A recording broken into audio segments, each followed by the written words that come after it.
You're watching Show Me Your Pick with Fruitcake Tony, and this is Cher from Vixen. You better watch this show.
What's up?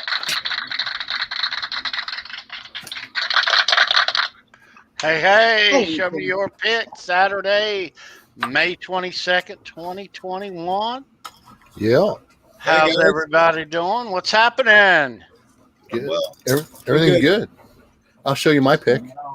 There's my pick. Nice cheeks. That's what I've been told. They're not popping, though. No more popping. No. Not popping. Nope. We got... What we got? Mr. Brendan with us. Hi, kids. Charles Green is here. CK is here. Sandra is in the house. There she is. And Rikki Starz is joining us tonight. Hello, everybody. Hey. Rikki, how you doing, dude? Not too bad. Good to see you, man. Thank you.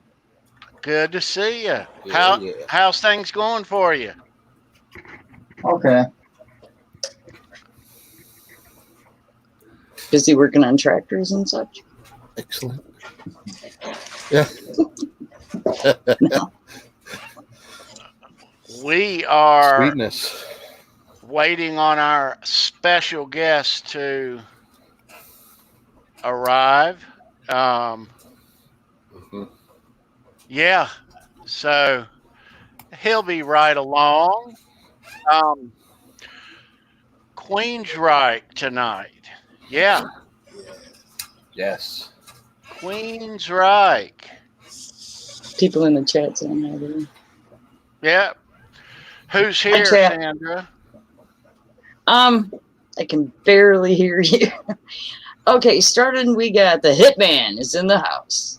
Mr. Thomas Santiago. Dan of New Jersey, Christopher Sawa. The original Paramutant, Dean Lowry, hello again. Hey, guys. Brendan B. Squared. The Browns fan, hello. What's fan, dude? Fruitcake Tony, of course. Dwight Bailey again. And that's it for now. Nice to see you guys. Yeah. Bring him on in. Yeah. So we Jeff K, hello. Janice, hello.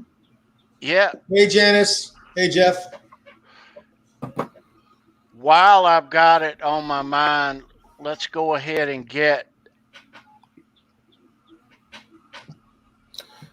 Wow. That's awesome. That's pretty detailed, man. That's super cool. That is really cool. Like trivia question, and somebody is going to walk with this Parker Lundgren 2020. Sweet. Which is a rare one. There wasn't many tours, not a lot of shows in 2020. But that'll be up for grabs a little later on in. Yeah, man. I would imagine they're more valuable 2020 picks.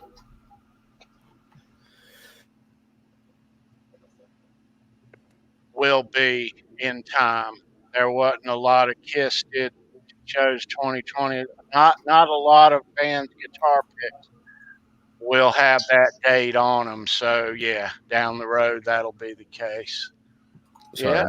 I'm sneezing. I have allergies, but I'm muted. All right, kids. Our special guest has arrived. So everybody, let's give a warm welcome to the one and only Mr. John Mankuta. There he is. Yes. With Blue Rhino in tow, baby. There Oh, you go. Excellent. Because he likes Queensrÿche too. Sweet. Awesome. John, what's going on, buddy? How is everyone doing? It's good to see you all. Good to see you, dude. Excellent. Yeah, man, we're doing good. Doing good. All right, we got a full house today. Yeah. Got all the cool kids in the house. This is the cool kids table. This is what I always wanted to sit at in high school. You know? I never Nice. did. I got to sit at the other table where they threw milk at you. Oh no, that's the table I did sit at. Yeah, You see? yeah. Because understand, I wanted to sit at the cool kids table, but there were a couple of them. There was the one over there with all the cheerleaders, and I tried to sit over there. They're like, spoken for, and then I went over to the football team, and they're like, don't even think it. And then I went over. There's some kid over there with a 20-sided Dungeon and Dragon dice over there, and he's like, "You can sit with me," and I'm like, yeah, "All right, I like D&D, so I'll sit with you." Yeah. And then it's all over. Yeah, and that, once the girls were like, maybe we should let him sit here. He is funny. Oh wait, he's playing Dungeons and Dragons with those. Yeah, no. Bad idea. Yeah, I torpedoed my own battleship. Oh well. But you're with the cool kids now, so you're good. Now I've come into being friends with all the cool kids. Yeah, This dude. is it.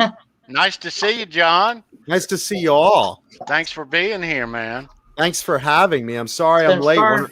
I had to help one of my friends with a car, and I'm under her dashboard, and she's like, "Don't you have a show?" I'm like, "Yeah, but it's not for like till 6 o'clock." She's like, "Well, it's almost 6 now." I'm like, "Have I been under here that long?" And that was it.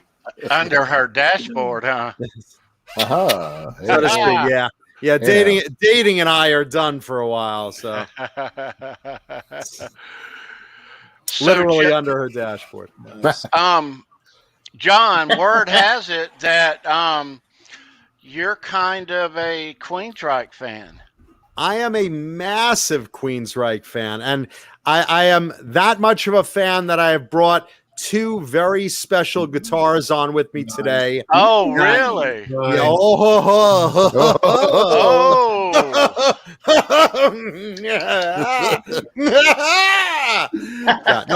Yeah, I brought two guitars from the band that I'm going to show through the show with the audience. We'll have a good time with that. Nice. And we'll compare notes on our favorite albums because I've followed Queensrÿche since the beginning. I've been friends with members of the band over the years, and one of my close friend was managing them for a while, and I've seen them a gazillion times, and I'm more than happy to compare notes with all of you guys and gal, and and see what's up. Why do we have a pick on Sandra's head? It looks like she's wearing a headdress. Rikki, how'd you let that happen?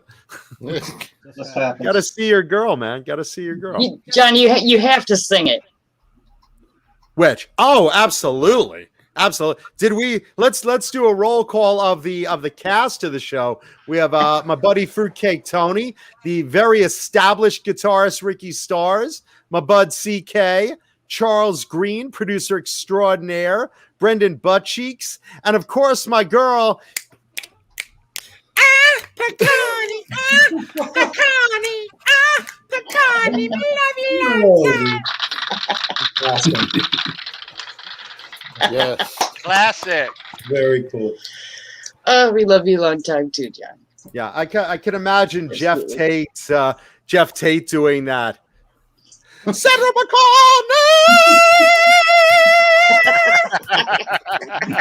You should do a metal McCartney, version long of it. time. Sandra McCartney, love you long time. That'd be great. Yeah, Awesome. man. Awesome. It's a B-side. Definitely a B-side. It's got to be Metalize on there somewhere. Yeah, man. So I saw that pick. That's a rarity. And the thing about Parker, you have to realize, Parker was one of the later guitarists brought in. Of course, Michael Wilton and Chris DeGarmo originally played, for a while. Eventually, I think 1998, DeGarmo started leaving for personal reasons, and then I think he came back briefly in 2003. Popped in and out of the band, but at the end of the day, they knew they had to replace him. Yeah. And he was also writing some of the songs. It was a big thing. So, they went through a few different guitarists. We're both drinking delicious Bang energy drink today. Did you see his hat too, John? Look at the hat. What? Fruitcake hat. you got banged in the face. He did. Yeah, man. Cheers. Right in Nice. the head. Salute to everybody. No, look, Chris DeGarmo, Browns fan, says in the chat, I love Chris DeGarmo. I love Chris DeGarmo too, man. I mean, he's one of the greatest 80s guitarists and writers out there. I mean, he really, helped out with writing some of the greatest Queensrÿche material ever. Yep. But, Parker was like, I think I want to say the third guitarist after Chris to replace Chris, either the second or the third guitarist after. Yeah, the third, because wasn't there like a Mike Stone in the middle? Yeah, Mike Stone. I think in the middle, right? Yeah, I think yeah. One guy He got was first after DeGarmo. One guy he got taken out for, I guess, substance abuse or some kind of. Right. I remember the word abuse in there. I don't want to misquote, but I assume he wasn't bitch slapping the other band members. So I'm gonna think it's some sort of substance abuse. But Kelly Gray was in there too. yeah, and Right, there, right. so there were your two, and then Parker. The interesting thing about Parker was at the time, I guess, dating Jeff Tate's daughter. Didn't he marry her? He married her, but they were only married for I think like 6 months. Then they got divorced. And then they got divorced. But I remember at the time, I think it was something like, Jeff had this big blowout with the band. Yeah. This is like Right. 2012, 2013. Right. Had this big blowout with the band. And of course, Parker's here. Basically, he was doing Jeff Tate's solo stuff, but now he's like, playing in the band. And he's with Jeff's daughter. He's like, Yeah. it was very so awkward. if I remember, I think it was something to the effect of Jeff basically said, "Look, you're in the band. I don't want to fuck that up for you. My bad blood is not your bad blood. So, we'll just At least keep they could this separate out." Yeah, he's still in Yeah. the band, right? He's still in Parker is- Queensrÿche, right? Parker's still in the band. Yeah. Parker Yeah. Jeff plays. isn't. Parker, No. Jeff isn't. Jeff's doing his own thing with what's been called Operation Mindcrime. Do you want to recline? Because at the time when they broke up, they were both allowed to use the name Queensrÿche until again- until it was settled, right? until a settlement came, and then the band was able to come to a compromise with Jeff that okay. You take the name Operation Mindcrime as your band's name. We'll keep Queensrÿche. So Queensrÿche, the name, is owned by Eddie, Wilton, and Scott. So they own the name Queensrÿche, and Jeff uses the name Mindcrime. But what Jeff got is he's the only one allowed to, in full total, start to finish, play the album Operation Mindcrime in a live performance. Yeah, The others can take songs from it. They'll take your best, Eyes of a Stranger and I Don't Believe in Love. They'll play the hits, but they can't go start to finish from I Remember Now to I Remember Now. Right. Yeah, it's kind of like the Pink Floyd deal where Waters got the wall and the pig, they got the name. Exactly it. Exactly it. It's the same kind of deal. Yeah. So, I mean, it's for Parker, I mean, that must have been just a bitch, You're at Thanksgiving dinner. Parker, pass the gravy. Oh, sure. Just like you passed on helping me. What? Huh? What? Can I have the sweet potatoes? Sure, like the sweet deal you got staying with Queensrÿche instead of being loyal to me. Dad, stop. So, anyone have any news? Parker's going on tour. That must have been like the most awkward Thanksgiving ever, Hey, Ty. Most definitely. So I hear Queensrÿche's coming out with a new album. Oh, that's it. That's it. Everyone out. Everyone out. Everyone out. Get out of my house. Yeah, no, that must have been fun. But Man. interesting is when Queensrÿche formed, and I mean now let's do the wavy screen because now we're going back to the 1970s. Back in does anyone have the wavy effect screen? Maybe if we all do the wave at once, it'll look right. Let's see. Try it out. I have the blurry screen once in a while, but you all in the audience watching, we're going back in time. Take us back to Rikki. 1978. You're not leaving. Yeah, I know, right? Take us back to 1978. 1978, you had Wilson and DeGarmo met, and they joined in with Rockenfield and formed a band that originally was Mob, or I think it went through like two other name incarnations maybe, but it wound up being Mob, and so you had Mob, and then I'm trying to remember. I think they got Eddie later. I think they got Eddie Jackson later, but it was definitely Rockenfield, Wilton, and DeGarmo. So they're going around as Mob, and they basically, they're playing. They're looking for a singer, and they wanted to get a demo out because they were getting a lot of buzz. These guys were really good. They wanted to get a demo out, and they're like, hey, they go to Jeff Tate, who was in a band at the time called Myth, MYTH. And they go, hey, do me a favor. Could you just help us out? Just, fill in as a singer on this demo so we could just, get some sort of interest. He's like, yeah, okay, sure. So Jeff fills in, and basically what they recorded was the 4-song EP. You have Queen of the Reich, and then what was it? Lady Wore Black, I think, was the other Night Rider and Blinded. Right. Yeah. Okay. And Lady Wore Black. Yep. Lady Wore Black. Lady Wore Black, Jeff actually wrote. So Jeff kind of gifted them that song and said, all right, look, I'm working with you just for now. I'm in Myth. I'm happy in Myth. I'm not leaving Myth. And but I'll help you out. And here's a song for you could use. So you guys have 4 songs. Great. So this demo gets passed around.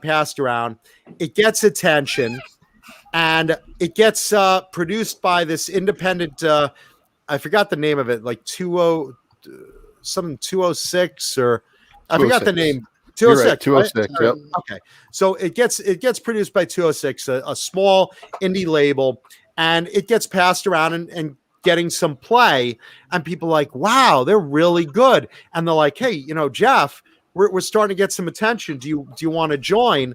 And he's like, no, I'm very happy with Myth. I'm staying with Myth. Good on you guys, and blah, blah, blah.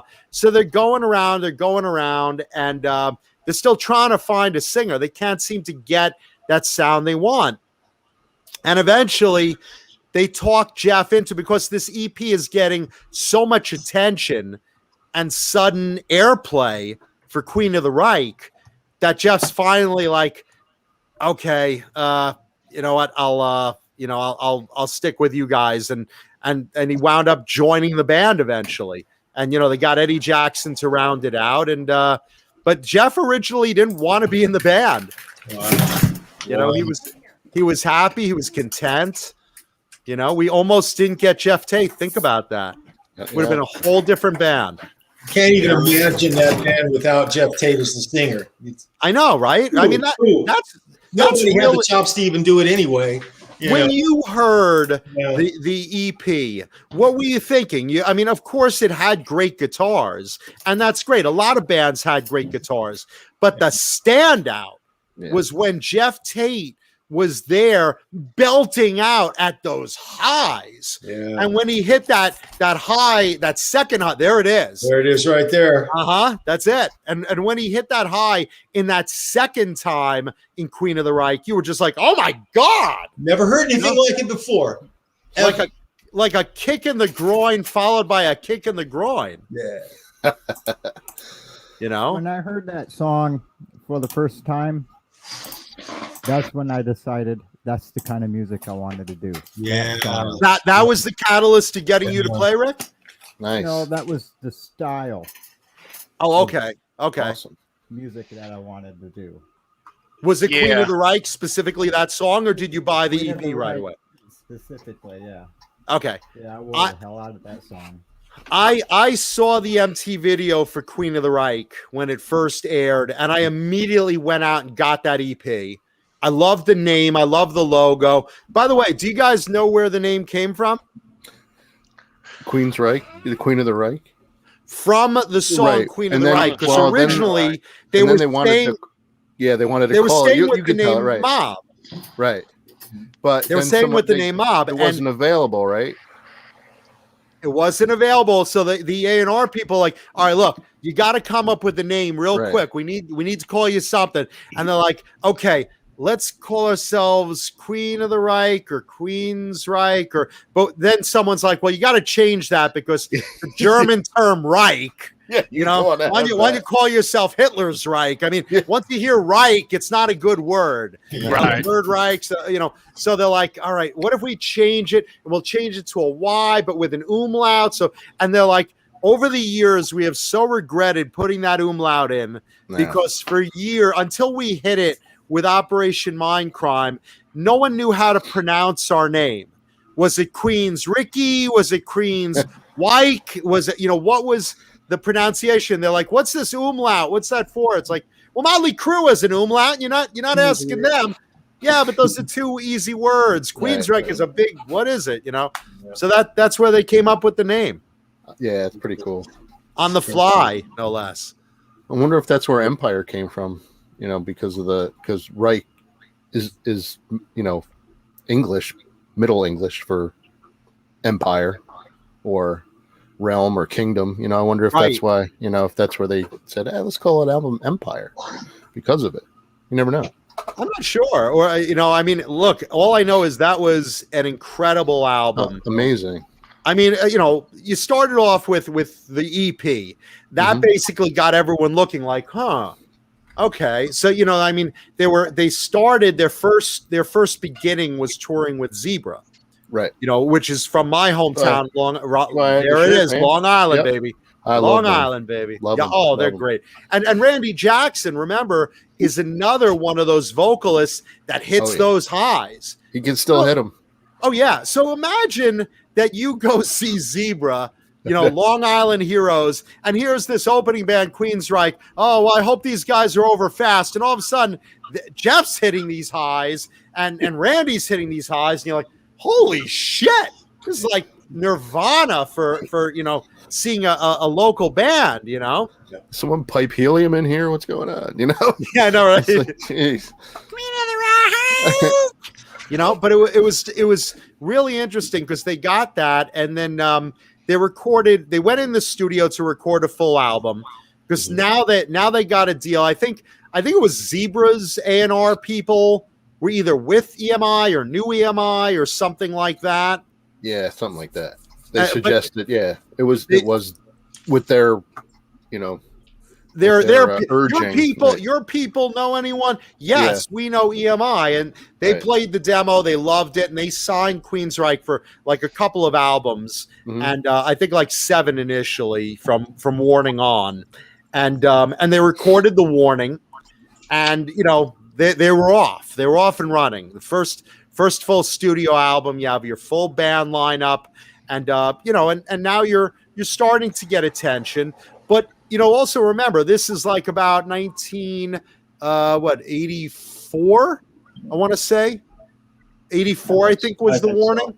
So. Okay, yeah. Yes. I'm trying to remember the years. Yep. I think 84 was the warning. Posting my history notes if somebody. I know. Somebody fact check me, but John BL, quick, watch the John BL signal in the sky. Tony, move me out so I can post my notes. All right, chat. Make room out there. Here she comes. Look out. You've been warned. Sandra Pokorney! So that's how I'm going to do it from now on. Anyway, so you're off and running with the warning. Mm-hmm. Now you're touring, and I'm trying to remember, were they touring at the time with Maiden or Kid? No, they were with Maiden, right? Maiden, I think, is the first tour. Yeah, pretty sure. I think they were kind of kicked off that tour because Maiden said they sounded too much like them. Well, Bruce Dickinson is another one of those, go into the hills, sky. Man. Run to the hill. Yeah, no, it's I don't know how they do. I mean, I squeeze my balls like in a ringer, and I still can't get there. But it's God bless those that can. You got to shut them in the window. I know, really. There you go. Let me try it now. I'm sitting right next to the window. Hold on. Yeah, don't do that. As my neighbors hear me sing. As my neighbors hear me say, "Take hold of the flame." Yep. Thank you, Ty Price, in the chat. Thank you, Ty. Yeah, so it was Maiden. So they were touring early on with Maiden, and they're getting attention. They're still not there. They're still not. They're trying to figure out their sound, because this is a time, if you remember, there's so many bands popping out of nowhere. In that initial early 80s wave of just everybody, where this, heavy metal and this is coming out of the disco era for the first years, everyone's getting attention, but not, they're not standing out yet. Then they go in, they record their third one, Rage for Order. Okay. Now they're getting more attention because this is the first time they're starting to be what's now called progressive metal. Right. There it is. Look at that. On vinyl, no less. Signed by Jeff. Nice. Sweet, man. Nice. That's awesome. Rage for Order. Yep. Now the thing about Rage, the thing about Rage for Order, now they're adding layering guitars. Mm-hmm. Now they're adding keyboards. Now you're starting to see the lyrics are a little more getting political. Now they're getting to be basically one of the biggest progressive bands out there, in a genre that's just starting, really, because you have your biggest ones. You have Queensrÿche, you have Dream Theater, and you have Fate's Warning. Yep. So those are what's called the big three of progressive. You have the big and at this point, Dream Theater wasn't even out yet. Dream Theater wasn't out for years. Right, they came out. Yeah, they came out a few years later. Fates is out now, right? Yeah, I think so. But I think Queensrÿche they had a bigger name and a bigger following. Fates never really were quite as big. But you're right. Fates never followed very hard. But this is now Rage for Order. Rage for Order. Now you basically started. The genre with this album. As far as Queensrÿche's concerned, because now the lyrics are more political. It's what I always called thinking man's metal, Yep. And now they're starting to get more MTV attention, and not that they didn't with the earlier ones, but you're on a slow burn upward, Yeah. And let's see, what was the hit off of that? Dreaming in Infrared, or what was the hit off of that album? Is Walk in the Shadows on this one? Pretty sure. Walk in the Shadows. Walk in the Shadows. Walk in the Shadows, which is a great song. And now you're getting more sales. Now people are learning how to pronounce your name. They're starting to get into, hey, Queensrÿche, they have 3 albums out because they're counting the EP. Right. And you know, they're touring now. I forget who they were touring with. Was it Kiss or Kiss? I think so. I thought Kiss around this time. I thought Kiss around I now. think it was Kiss. John Okay. BL. Check in the chat. Yeah, John BL. Pretty sure it's Kiss. It was Kiss. I thought it was Kiss, and I'm sure the chat knows. you know, and again, remember MTV is helping them along, and this is that period. If you look at like old pinups and magazine articles and stuff, this is where they're in their glammy period. So you'll notice like the guys have their hair really teased out, and they're starting to wear the liner, and you know they're really, you know, into the glam scene, which a lot of guys were. You know, I think they were being pushed that way, though, right? I don't think they really wanted to be there, right? I forget who was quoted. I thought it was Jeff or someone was saying they were into that style, right? You know, they so were, I mean, I think their management wanted them to go full into it, and they did, but it didn't really fit. It didn't. That's the thing. It didn't fit because they weren't really a party band, right? You know, and you had bands like Maiden that weren't into the glam scene. They were metal, but they weren't glam, you know. And again, we're splitting hairs here, talking about, you know, oh, you know, were you glam enough? Were you, you know, are you a hair band? Are you a thrash band? Are you, you know, you're heavy metal. You're all heavy metal. Everybody in here, everybody in this room here is heavy metal.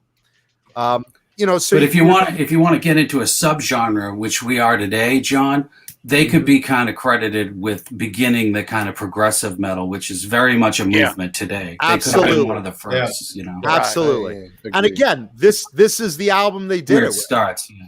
This is the album. And then it goes full blown by the next one. So, go ahead. Let me ask Rikki now. Looking at your band Nightmares Inn on your YouTube channel, it is really apparent that this band was a huge influence on you and your playing. You mentioned earlier that after hearing Queen of the Reich, that's how you wanted to play. Yeah, that band sounds a lot like Queensrÿche. Mission accomplished then. Yeah, definitely. Super cool, man. Very cool. You know, but I mean, you know, now you're at. I mean, were you guys all? Where did you first start with Queensrÿche? Let's go around the room. Like, go ahead, Brendan, and then we'll go clockwise. Yeah, it was. I mean, it was Empire. It was MTV. It was Silent Lucidity. That's where you first. Yeah, Silent Lucidity, and then I went backwards. Okay. You know, so but yeah, that's the first I was really introduced to them. Was MTV and Silent Lucidity, you know, but with Empire specifically, with Empire specific, and then I went back in Operation Mindcrime, and I fell in love with that, and that's I Don't Believe in Love is my favorite song. So, you know, so I just went back and was like, ooh, how did I miss this? You know, yeah, believe me, a lot of people did, and then all of a sudden, Tony, how about you?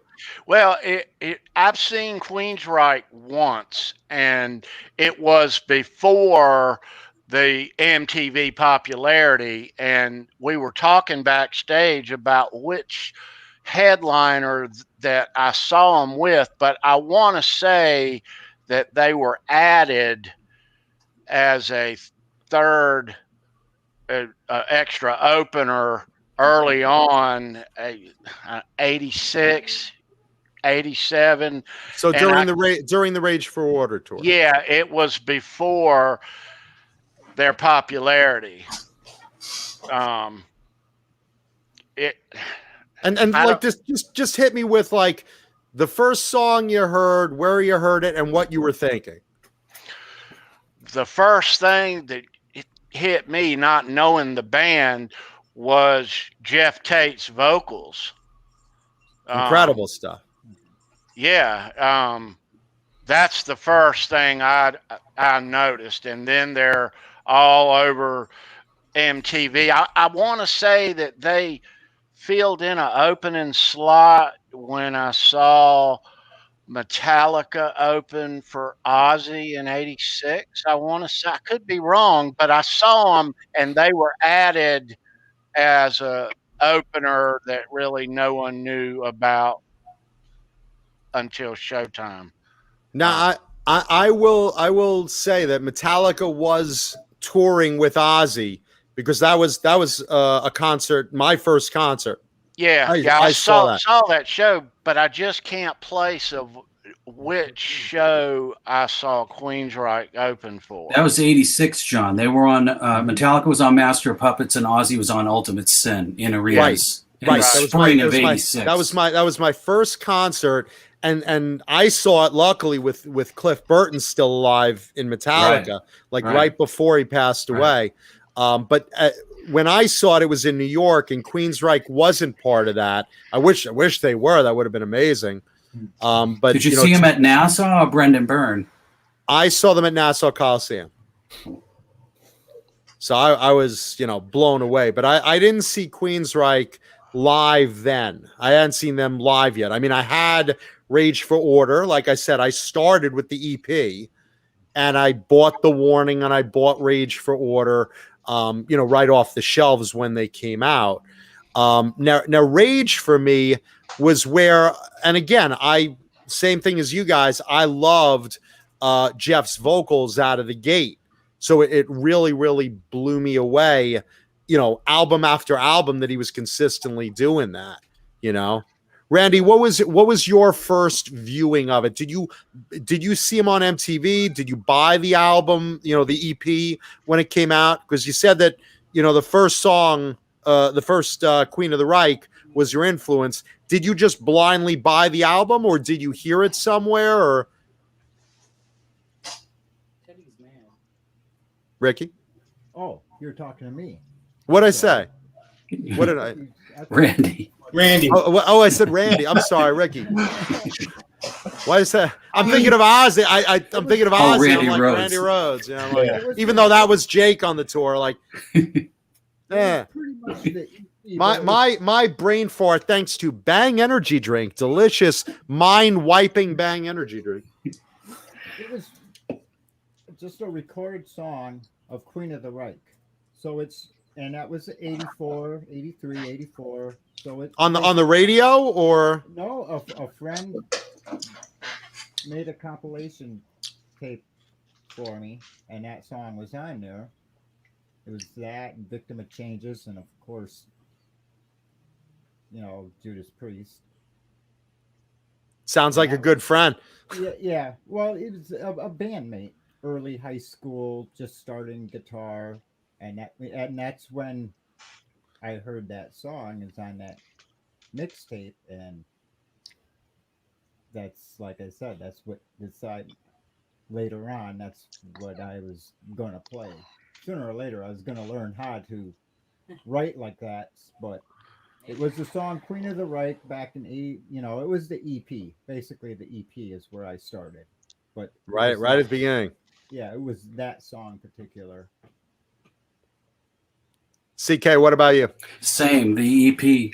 The very first song I ever heard was Lady Wore Black. Still to this day, one of my favorite Queensrÿche songs. Now, where did you hear it? Did you just buy the EP, or did you hear it? I did. I had to get to the EP, but to get to the EP, remember mixtapes? Sure. My friend made me kept making them. Yeah, my friend made me 2 90-minute cassettes, Heavy Metal Volume 1, Heavy Metal Volume 2. And it was a lot of bands. I was getting into metal, but there were a lot of bands in the underground that hadn't really made it yet, like Metallica, Accept, Queensrÿche, Riot from New York, bands of that nature. Ones that weren't so pushed on FM radio at the time. Mm-hmm. So I was going through this cassette, and every song was turning me on to whatever band. I'm like, which band is this? And they're like, Queensrÿche. So then hence this, I like how the friend, you're like, which song is this? Which band is it? It's like, hey, if you're going to make me a mixtape, can you at least take a second? And the songs were songs written down, but didn't have the band identification, so I had to do the work. But on that tape was Accept, Riot. I mean, I still have these cassettes to this day. They were great cassettes. I ended up being a fan probably of all those bands, John. Like he turned me on to all of them. Early Scorpions when they were with Uli John Roth. Nice. You know, I was only hearing the '84 Scorpions, not the, you know, it was stuff like that. It was more underground metal, and I loved it all. Pre-Worldwide Live. Yeah, exactly. This was stuff off Tokyo tapes, like Sales of Sharon, things of that nature. I gotcha. Fly to the Rainbow. And then early UFO that you would not hear on mainstream radio in America. You know, and for those out there watching that like weren't into mixtapes or you're too young or whatever, back in my day, yeah, we used to go to places like Radio Shack and get like 10 for $1 cassettes, and basically you'd fill them in, you'd fill them in on your tape recorder like Greg Brady style tape recorder. And just make these mixes for your friends. And, we had vinyl and other cassettes and whatever.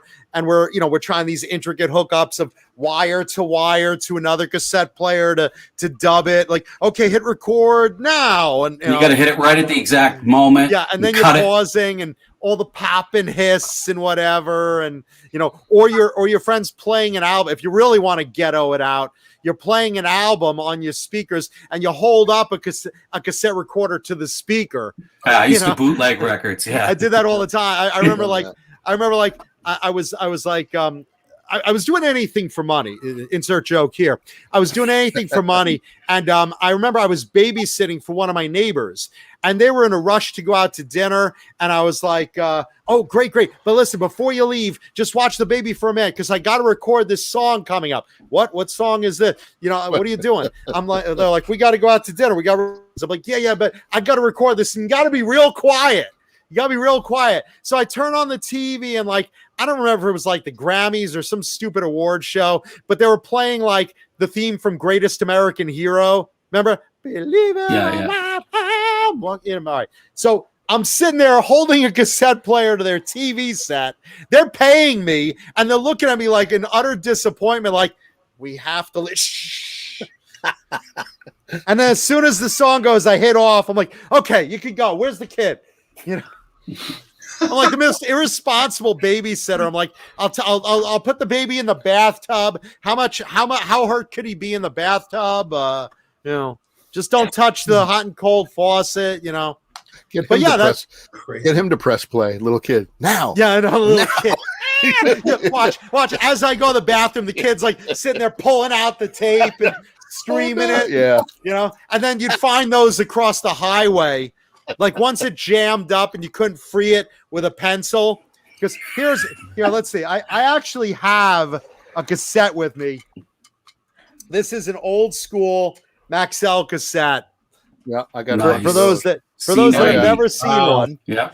Yeah. 90 minutes, 45 on the side. Yeah, not if, but when it would jam, you would sit there and you'd basically fuck it with a pencil or pen, and you'd start spinning and whatever to get the thing reeling, and But this is what we did back in the day for our friends. We'd make all these mixtapes.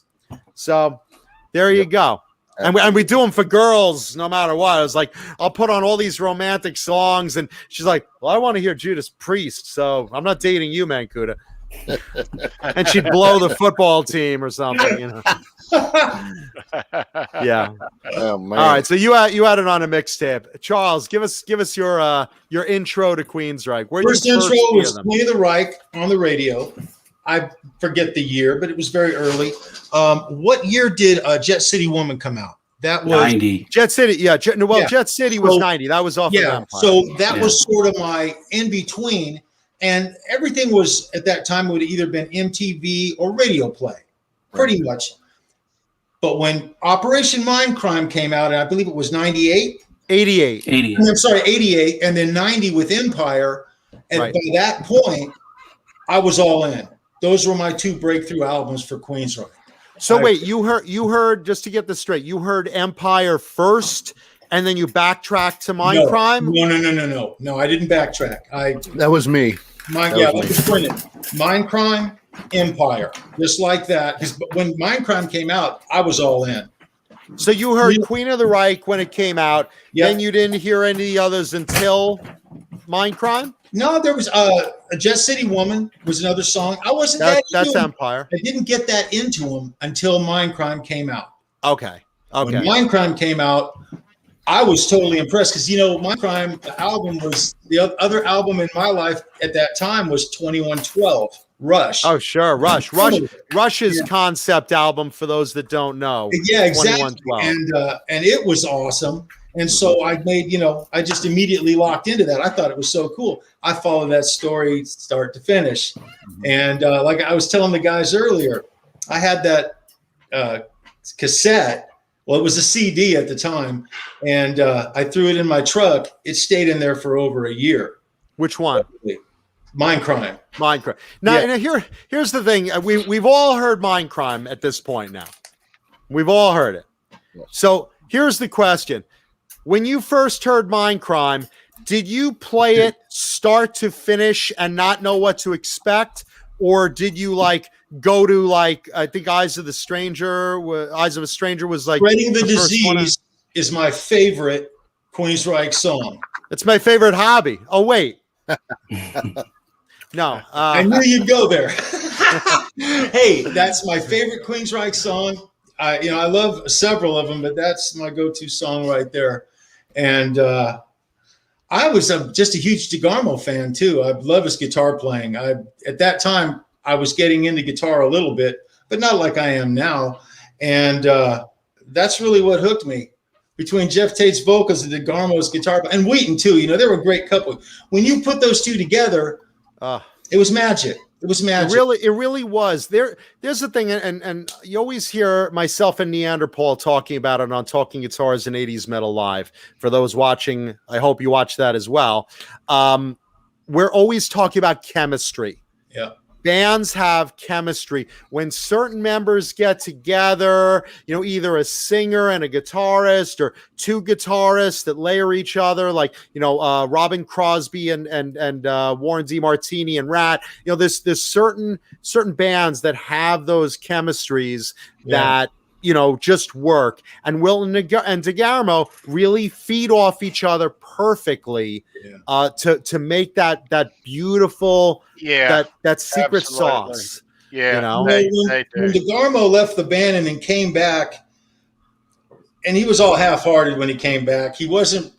They weren't making music like they used to, and the chemistry seemed to have been gone for various reasons. But I was very sad when that happened. I wasn't real happy about it, and I really miss that lineup, the traditional, what I call the traditional lineup of Queensrÿche. I really miss that. And nothing against Parker. Parker's a great guitarist, nice guy, outstanding. No, but this is nostalgia for us, exactly, and nostalgia during what we all consider, I assume at least, their prime time period, their best period. And again, it's great now. We'll get to that.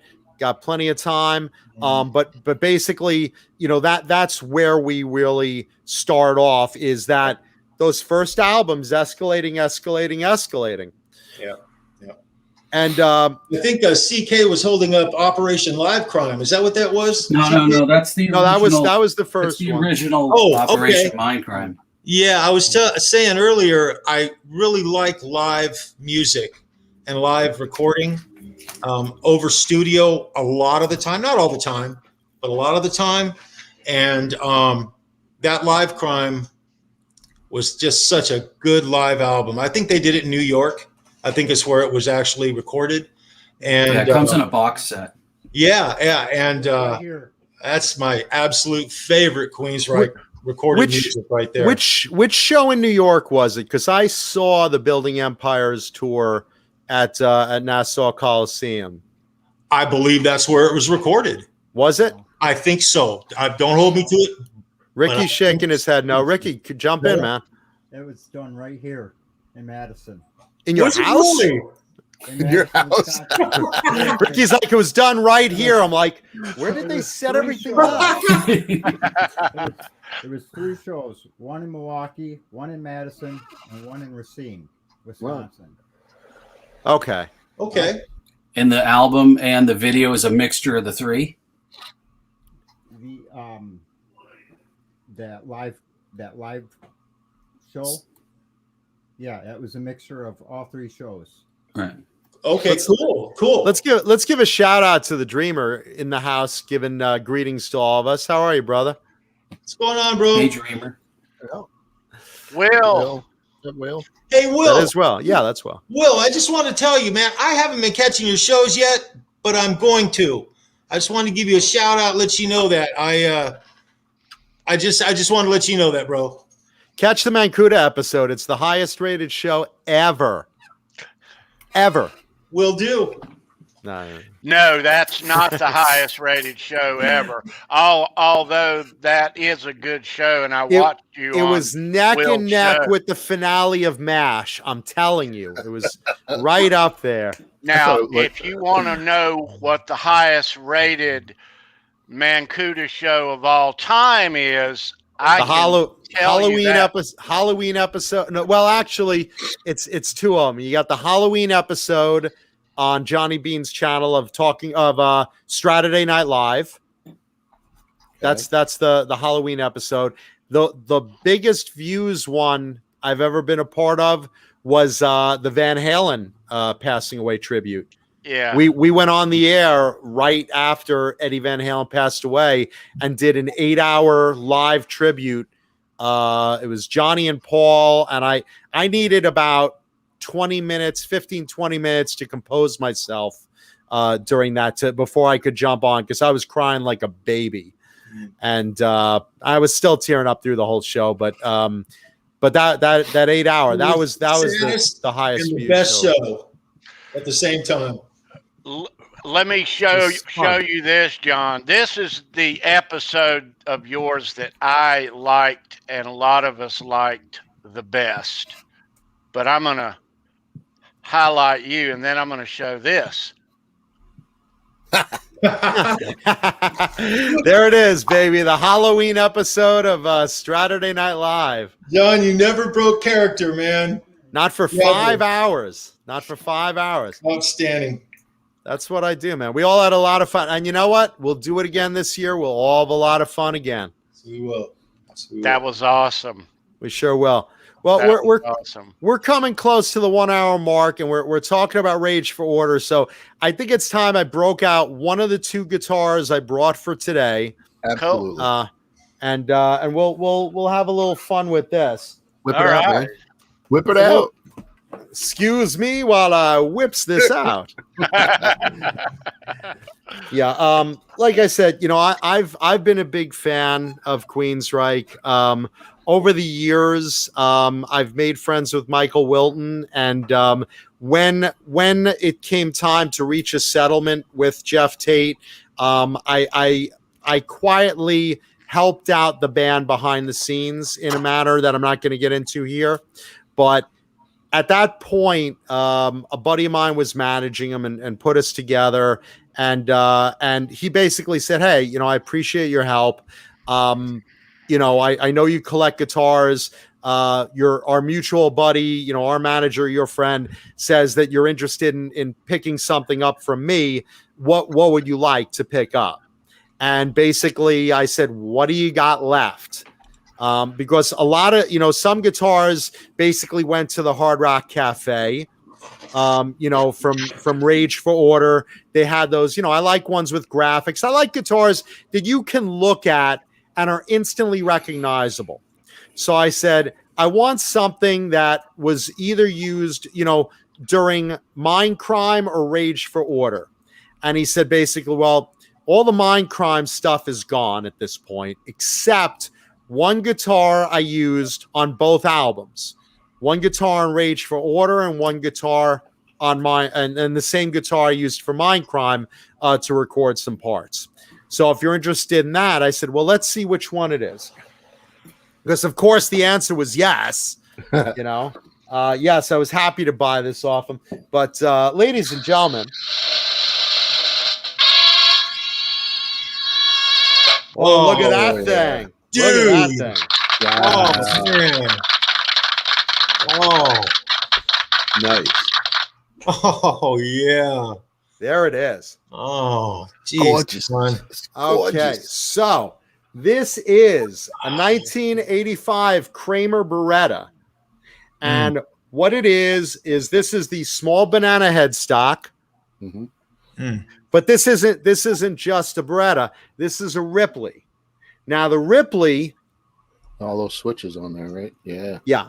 The Those Ripley knobs. specifically was basically a modified Beretta. So you have the Beretta body, but it's modified in the way that every switch controls one of the pole pieces on the pickups to adjust the stereo sound of where the strings are. So basically, when you hear something recorded, that you hear part of the song on the left speaker and part of the song on the right speaker, that's something like this possibly being used. I mean, there's other ways, obviously, of recording it, but in this case, what you basically do is you set these dials. So you want your bass side coming out of the left side, and you want the treble side coming out of the right side in your song. That's what you're gonna get. So it's basically a stereo guitar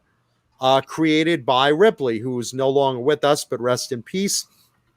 And the way it worked is, while you set your dials up, you had a Bartolini pickup in there.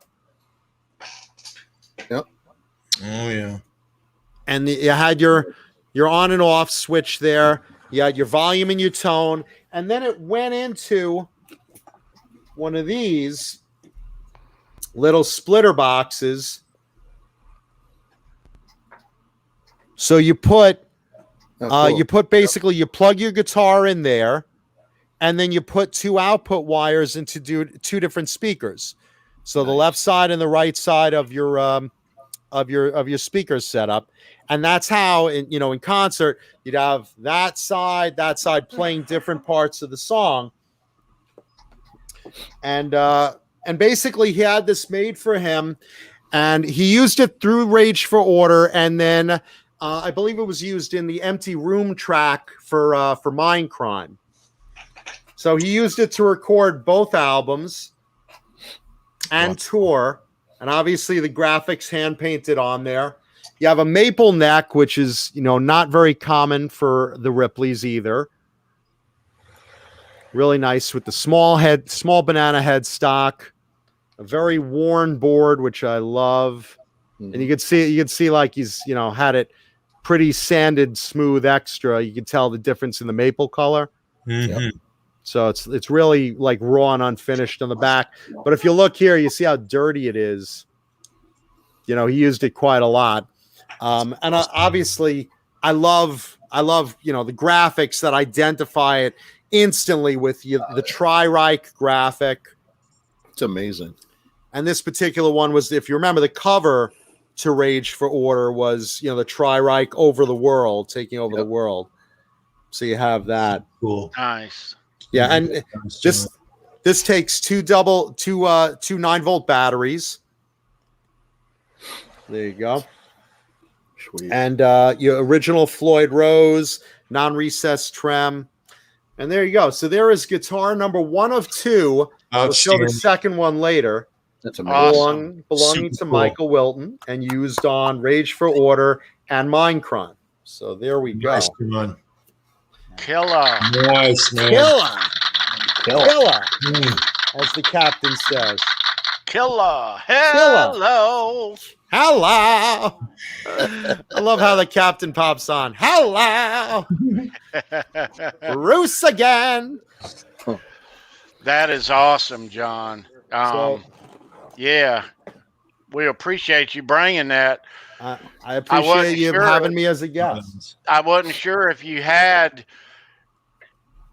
any guitars of these guys. I normally know, but I didn't ask you ahead of time. But yeah, this is quite a pleasant surprise. Absolutely. Yeah, John, thanks for sharing that with us, because that's truly a piece of rock and roll history. To know that guitar was used on Rage for Order and Operation Mindcrime, what more do you need to know? And it has the Tri-Reich on it? dream for me. Yeah, Really, Yeah. it's like killer. big Right from time. Michael Wilton's collection. That's awesome. Directly from Michael. So So that's cool. one of two. And the second guitar I'm going to show a little later on in the show. So stick around. We're going to keep talking about Queensrÿche in the meantime, but I wanted to just get at least one in the first hour. So there Killer. we go. Super Killer.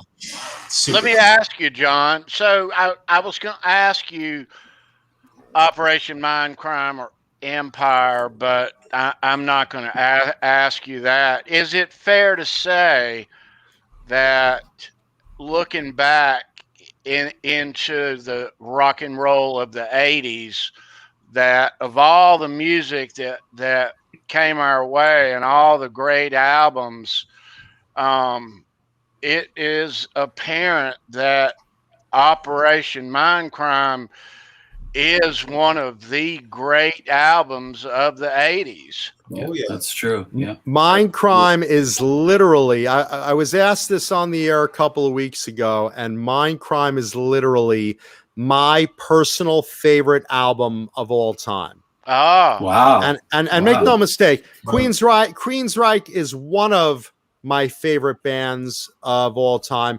They're not my very favorite, but they are in the top 5 for sure.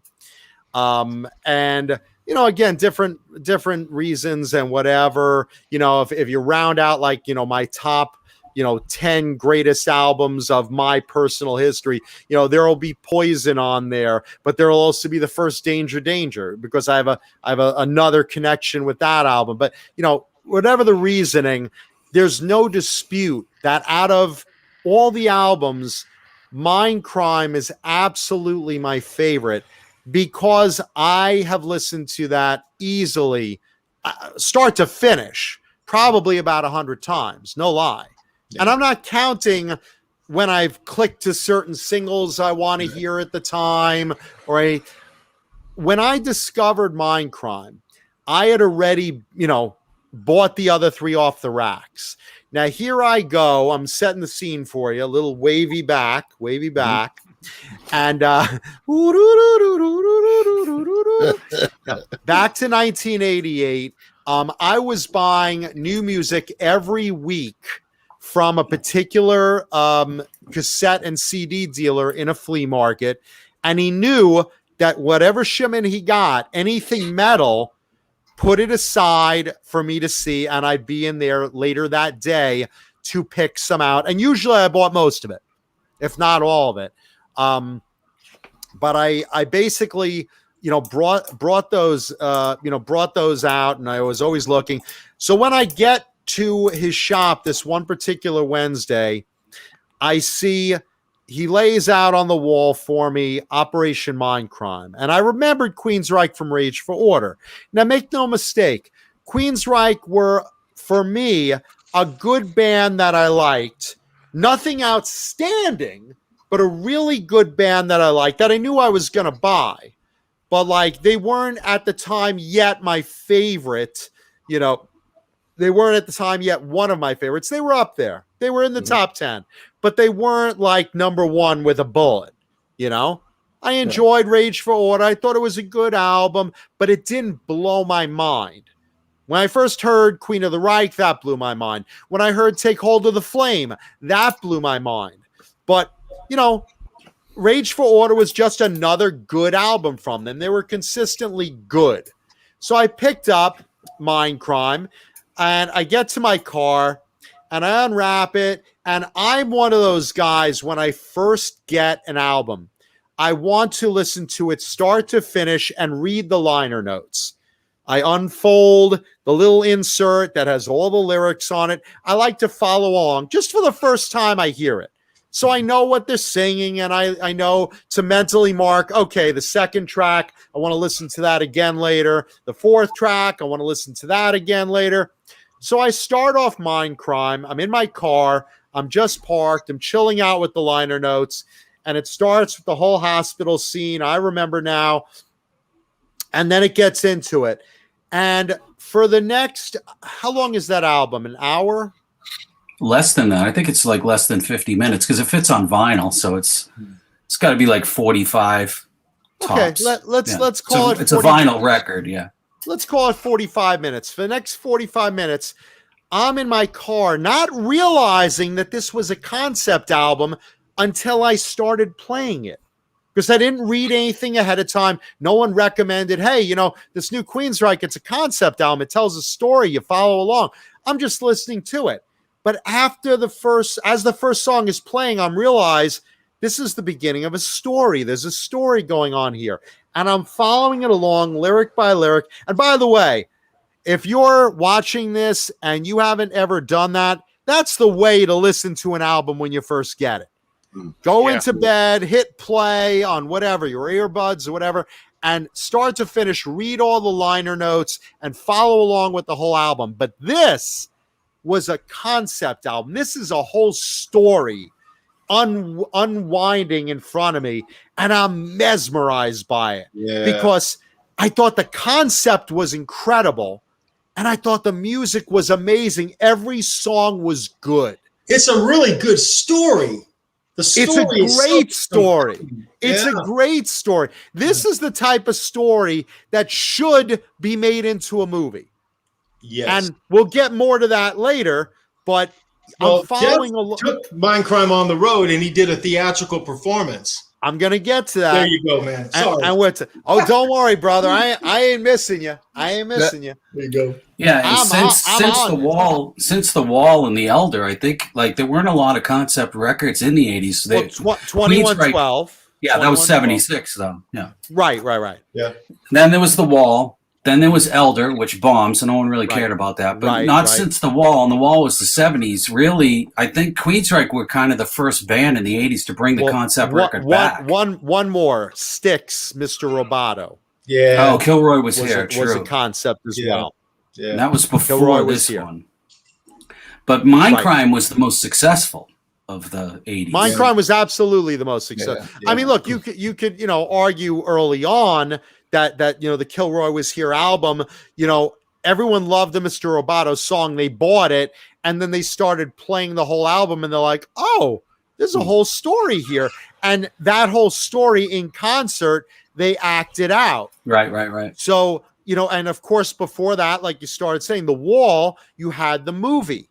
Right. You had the movie, and there's telling the whole story in movie form. So the idea of a concept album is great, but it's even better when you see it fleshed out in some way, which I don't believe the Elder ever did. I don't think the Elder. No, they wanted to, but it didn't have enough success to do it. They couldn't even tour it, let alone make a film. Yeah. They wanted to. Right.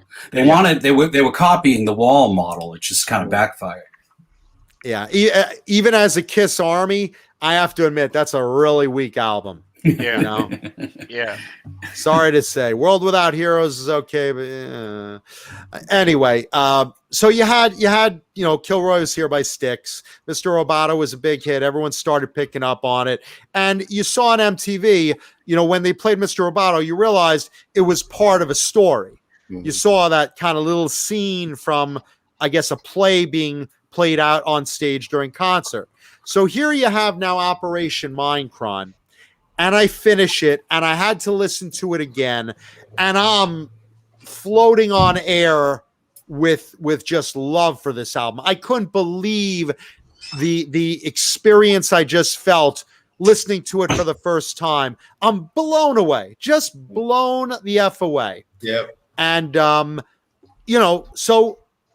you're starting to hit MTV with Eyes of a Stranger and I Don't Believe in Love, and I'm trying to remember what else came off of that on MTV. There were probably 4 videos, maybe 5. What do you have yet? I Don't Believe in Love. With Empire, they had more hits. They had more hits. Yeah, I just remember I Don't Believe in Love and Eyes of a Stranger playing on MTV, regular rotation. Yes. Those for sure. I'm trying to remember what else they had as videos, because I thought they made 4 videos from that album. But either way, people started realizing it's a concept. And like you said, Charles, this is a story that could be made into a movie. So here they go, and they're basically realizing that, and they're starting to talk about, hey, we should do this as a play. Yeah. You know, and people start getting interest in it. I don't know what happened on that end, but at some point the idea was abandoned. I wish they'd revisit it.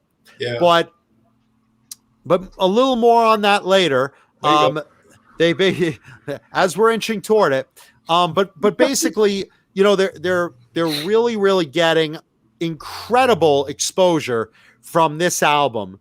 Yep. And this is basically their big break. This is the one that broke them out. Now you've taken progressive metal to, you know, from one new height to another extreme height, and you can't call it anything but Thinking Man's Metal, because this is such a brilliant album. It's a story, it's got depth, it's got twists and turns, and you're wondering, okay, wait a minute, who killed Mary?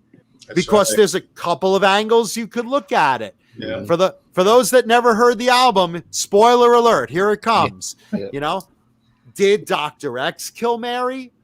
Did someone else hired by Dr. X kill Mary? Did Nikki, under the influence of brainwashing, hey man, kill Mary? everybody was guilty. Everybody. You're out of line. You're out of line. You're out of line. We're all out of order. There you go. Yeah, so this is where you kind of did a back thought, and it's like, wait a minute, could Nikki have killed Mary? Technically, sure.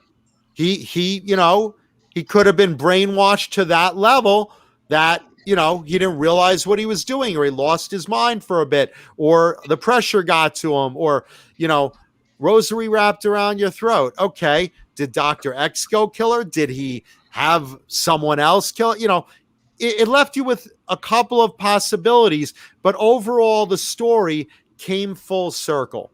You started with Nikki in the hospital. Exactly. You started with Nikki in the hospital. You went through the whole story, and you came back full circle to Nikki in the hospital, now knowing the entire thing. And it was mind-blowing. Mind-blowing. So now that they have this big hit, they got all these MTV videos. Did they tour for that initial album? Yeah. Yeah, they were the opening act. And then what happened later is on the Empire tour, they ended up playing it complete. The Empire tour we'll get to, but who were they with during the Mindcrime period?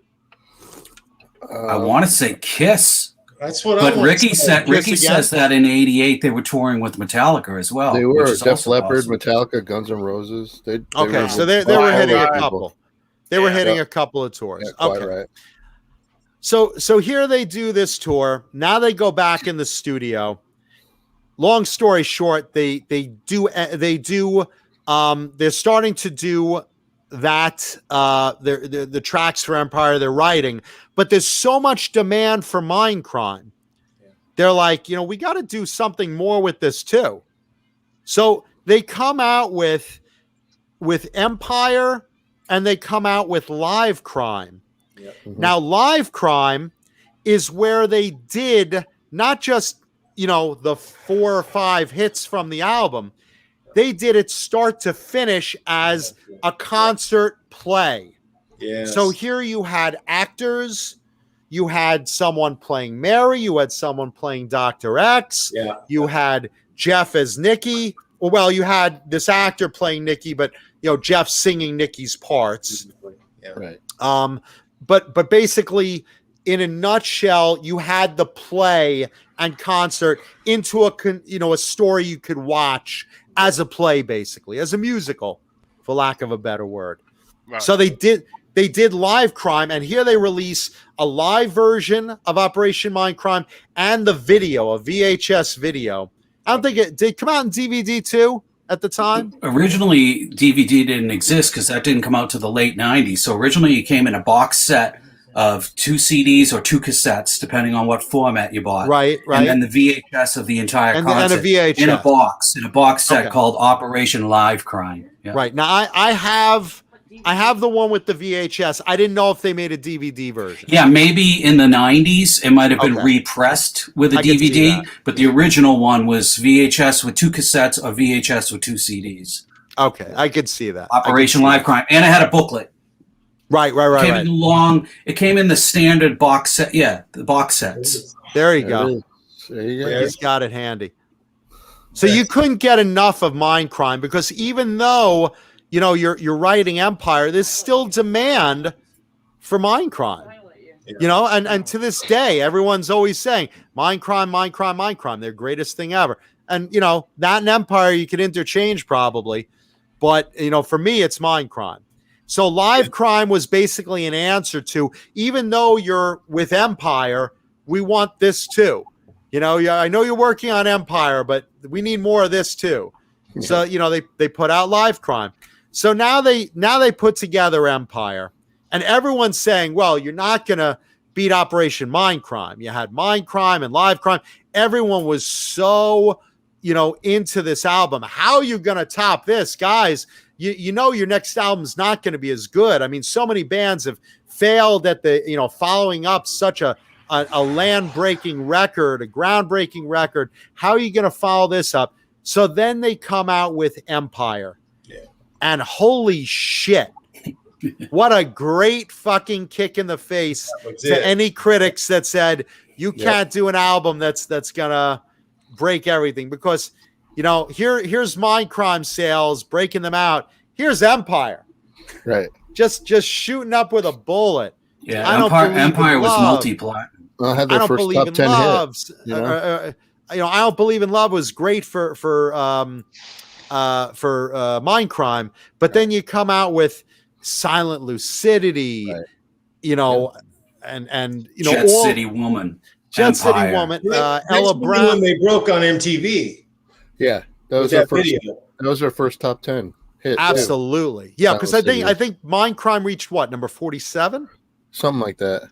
Something in the 40s. And also, Mindcrime was a slow burn. It caught on late, maybe a year or 10 months into its cycle.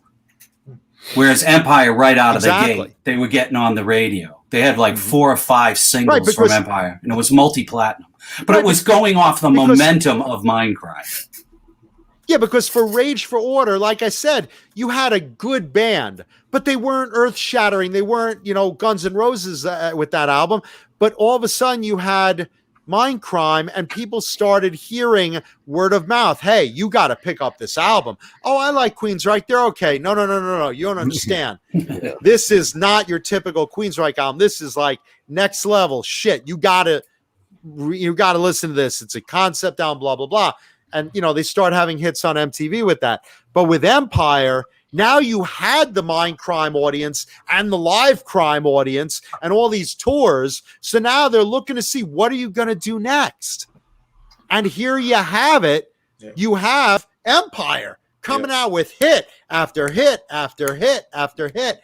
And it's fucking great. Yeah, that was it. And, the title track blew my mind how good it was. Still does to this day when I hear it live. The opening riff, that is a crushing riff. Absolutely. The bar so high. The bar was set so high, and they did reach their threshold, I think, with Empire. Yeah, their peak. Yeah. It was multi-platinum, that record. Yeah. No one expected it to even come. I mean, for them to outdo Mindcrime was, I would have bet against it personally. I didn't expect it. Everybody would have bet against that. But sales-wise, they did it. And they established themselves as a main heavy band. Yeah. And a headline act as well. Absolutely. Yeah. When they did the Building Empires tour, I was the first online for a ticket. Because this was also the first time they said, we're not just going to play Empire and all our past hits. We're going to do the entire Mindcrime live, start to finish. Right. With, all the effects, and we're going to have Mary, and we're going to have someone playing Dr. X.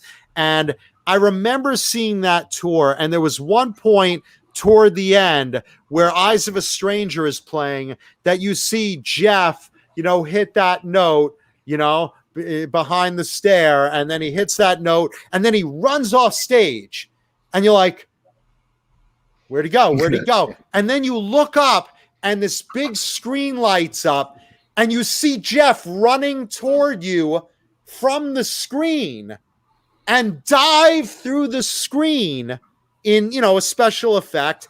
And basically you were like, holy fuck, that's cool. Yeah. And then, and then it ended revolution, I remember now. And you were like, oh! And John, if that isn't one of the best ride outs ever in rock and roll, the ending of Eyes of a Stranger, that ride out, they could do that for days and I'd be satisfied. It's such a orgasmic crescendo. It's unbelievable. Dude, I walked out of Nassau Coliseum wringing jizz from my pants so I didn't slosh around in my car seat. I was so blown away, and I was with a buddy, my buddy at the time, Eddie, and Eddie had a big Tri-Reich on his arm tattoo, so I knew he was the right pal to go with. Yeah, right. And we just looked at each other outside, and we were like buying merch, and it's like, this is the greatest thing ever, and you're walking out with armfuls of shirts, and it was incredible. The Building Empires tour, that was just the peak. That was just the peak. How many times you gone and watched this band, John? Live, I want to say overall, and this is between Tate and Latore, probably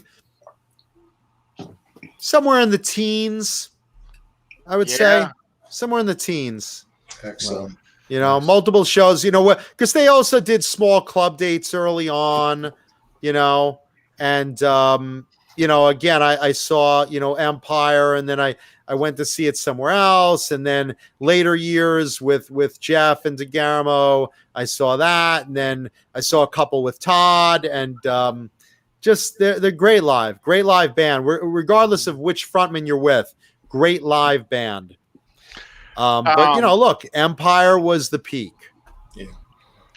What about you, CK? How many times you gone? Yeah, I'd say about the same as John, probably 10 to 12, early teens. I'm not at 20 on them, but they played around here a lot in the 90s and onward, and in clubs, and you could see them multiple times on a tour. So I picked up a lot of ground during those kind of the down years, so to speak. They played a lot of clubs, and they would hit this market 2-3 times a year.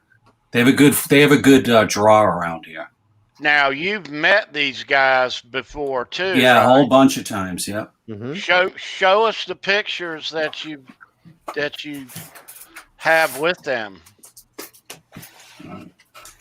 This is with Wilton at the Orpheum Theater in Boston. And then what I would do is I'd meet him, and then on the next tour I'd have them sign it. So that's Wilton. That's Michael Whip Wilton.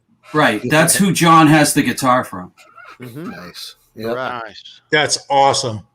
So I would meet him on one tour, then I bring him the photo, and then I get it signed the next tour. That was kind of my thing. That's funny. He recognizes, you're that guy with that photo I keep signing. Yeah. Mike Portnoy used to say, how many of these do you have? And then Mike Portnoy would repose the same way the picture was. He kind of had a running joke with me. That's funny. That's Jeff, and let's see it signed. He has a weird signature. It's on his jacket right there. Cool. That is way cool, man. That's very cool. Why did he sign his own jacket instead of signing your photo? That's go. really weird. Yeah, it's hard to see, Jeff. Jeff's got a weird signature. Jeff's on this Rage. Hold on. Jeff's on there. That's Jeff. Nice. Very cool. Nice. And then I got more. This is Wilton again. Signed on his shirt. Very cool. That's a great photo, man. That's when he grew up. That's when he grew up compared to the other photo you had. Yeah. He's a little kid in that picture. Yeah. He's He really looks young. Yeah. This is Jeff. Jeff today. Yeah. And then Tony, do you have that one from Boston? Yeah. I have some others, but I can't find them From all. Boston. Let me grab it. Yeah, there it is. Oh. There he is. That's so cool, CK. Man, that's very cool. I have others from the 04 tour, but I can't find them. Oh, and I wanted to show this too. If you want to get into Queensrÿche, you might want to pick this up. This is this is all the DeGarmo years. up till here in the Now Frontier. It's a cool little box set. What's it called? It's called Revolution Calling. It's basically Okay. the EP through Here in the Now Frontier, so it stops at the DeGarmo years. Okay. And it has this cool effect. You see what the Tri-Rike does? Oh yeah. Oh yeah, it's like I don't know what you call that. Hollow. Yeah, like a hologram. Hollow Exactly. reflector. Yeah. Like a reflector. Right. And then I get this. Tri-Rike necklace. Right. Yeah. Nice. Yeah. So I'm a fan. Cool. Absolutely. Nice. One of my friends made a homemade Tri-Rike necklace. She was wearing it in her Facebook photo. And Ricky shout has out one. to- Ricky shout has one out on his to- wall. Shout out to you if you're watching, Miss Steele. Shout out to you. See Ricky's wall? Look on the wall. A neighbor or someone made them that. See it? Oh there. yeah. To the left. Shown by your lovely model wife. So cool. Very nice. What's that made of, Rick? It's wood. Very cool. It's giving me wood. I love the Tri-Rike logo. I think that's one of the cooler logos. One of the best Yeah. logos in rock and roll. Yeah, for Yeah, it is merch, and it just looks badass, you know. Instantly recognizable. You know Yeah. exactly who it is. Yep. Yeah. Absolutely. Yeah, that's right. Yeah, And I like how they absolutely. use it. Some bands don't use their logo. They use it a lot. It's on the big front of Promised Land box sets, necklaces. Yeah, if you it's- got a good one, use it. Like the Stones. Oh yeah, yeah. And the Stones is just using, what is that? A vagina, or is that? Looks like a vagina. Yeah, no. The Tri-Rike is very cool. The Tri-Rike was a great idea. It goes with the name. It's a recognizable symbol, and merch wise, it looks great on everything: necklaces, shirts, tattoos. I mean, it has multi uses, and yeah, they've Guitars. the guitars, and they've used it multiple ways. In that you see Rage for Order, it's sticking in the earth. In Empire, it's digitized. Tribe, it's what, made of wood or something. Yeah. In Promised Land, it's kind of this tribal thing in like a desert. It looks like it's like some kind of monument. Really cool. Yeah, I mean they've come up with great ways to use it. So And it was you know, never. It was Dean never Lowry trademarked says the either. Van Halen logo, another incredibly yeah. classic That's really a good one. rock and roll Absolutely. logo. Especially the Absolutely. original before they went with the swirls. Yeah, and I mean, Joe some Booth. guys use their band name, and the shape of their band logo as a great way to merchandise too. You take Metallica's logo, for instance, or Maiden's logo, or Def Leppard in the triangle. And that's taking your name and making it a symbol. Queensrÿche did it differently. Queensrÿche basically said, okay, we started off with our name stylized, and then we kind of walked away from that and basically had our name and a separate symbol, Yeah. So Yeah, it's kind of like the Rush one. It's not their name, it's the logo. They're just using a logo. Or the Stones doesn't use their the name, Stones, it's just yeah. the logo. The Starman. yeah, you know who it And they're- is very easily, Yeah. But look, so then you had Empire. Where do you go from there? Now you're getting a little different. Now you're like, okay, how do we fill that up? They did Empire, and then they did Live Crime. Just to clarify, Empire came first, but they were still getting demand for Mind Crime, so they did Live Crime based on one of the shows during the Empire tour. So now you have those. There's your level. Now where do we go? So now they record Promised Land, and it's kind of, how high can you go before you've just gotta do something that doesn't meet expectations? It's going to happen eventually. You can't just keep doing better and better and better and better. Every album's just not going to beat the previous one. This is where we hit the brakes a little bit. Still good, but it's not it's not as commercial as Empire. It's not as catchy. It's a different kind of album in a time when a lot of bands were now fighting the grunge era. Right. They You know? were a victim of the musical landscape, just like everyone else. Yep. Yeah, because when Empire came out, it was pre-Nirvana. By the time Promised Land comes out, 94, Nirvana's already gone. Yeah, and now all of your peers have just had albums that, pretty much stuck to their guns style-wise and suddenly are commercial failures. You have, Winger took the biggest hit because they did the Pull album, their third album, and it was probably their best album or one of their best. And, just in time for Nirvana to just blow it away. Yeah. Beavis and Butthead blow it away. Nirvana blew it away. Yeah. It just crashed and burned. And you had bands like Warrant that were suddenly walking into the record company where, hey, there's a big Warrant cherry pie banner, at the entrance, and now it's Stone Temple Pilots. And you're like, wait, where's ours? I'm sorry, who are you? We're Warrant. Warrant. You used to be the janitorial staff here, right? No, we're Cherry Pie. She's my don't sing that. That's poison for the radio. So after Live Crime, they did also do a episode of MTV Unplugged. 92, right? Yeah, 91, 92, yeah. Uh-huh. But this is again still the time period before Nirvana just torpedoed the world. Yeah. Or our world, at least. My world. They just fist fucked me. They fist fucked me. They with the lights out in Uranus.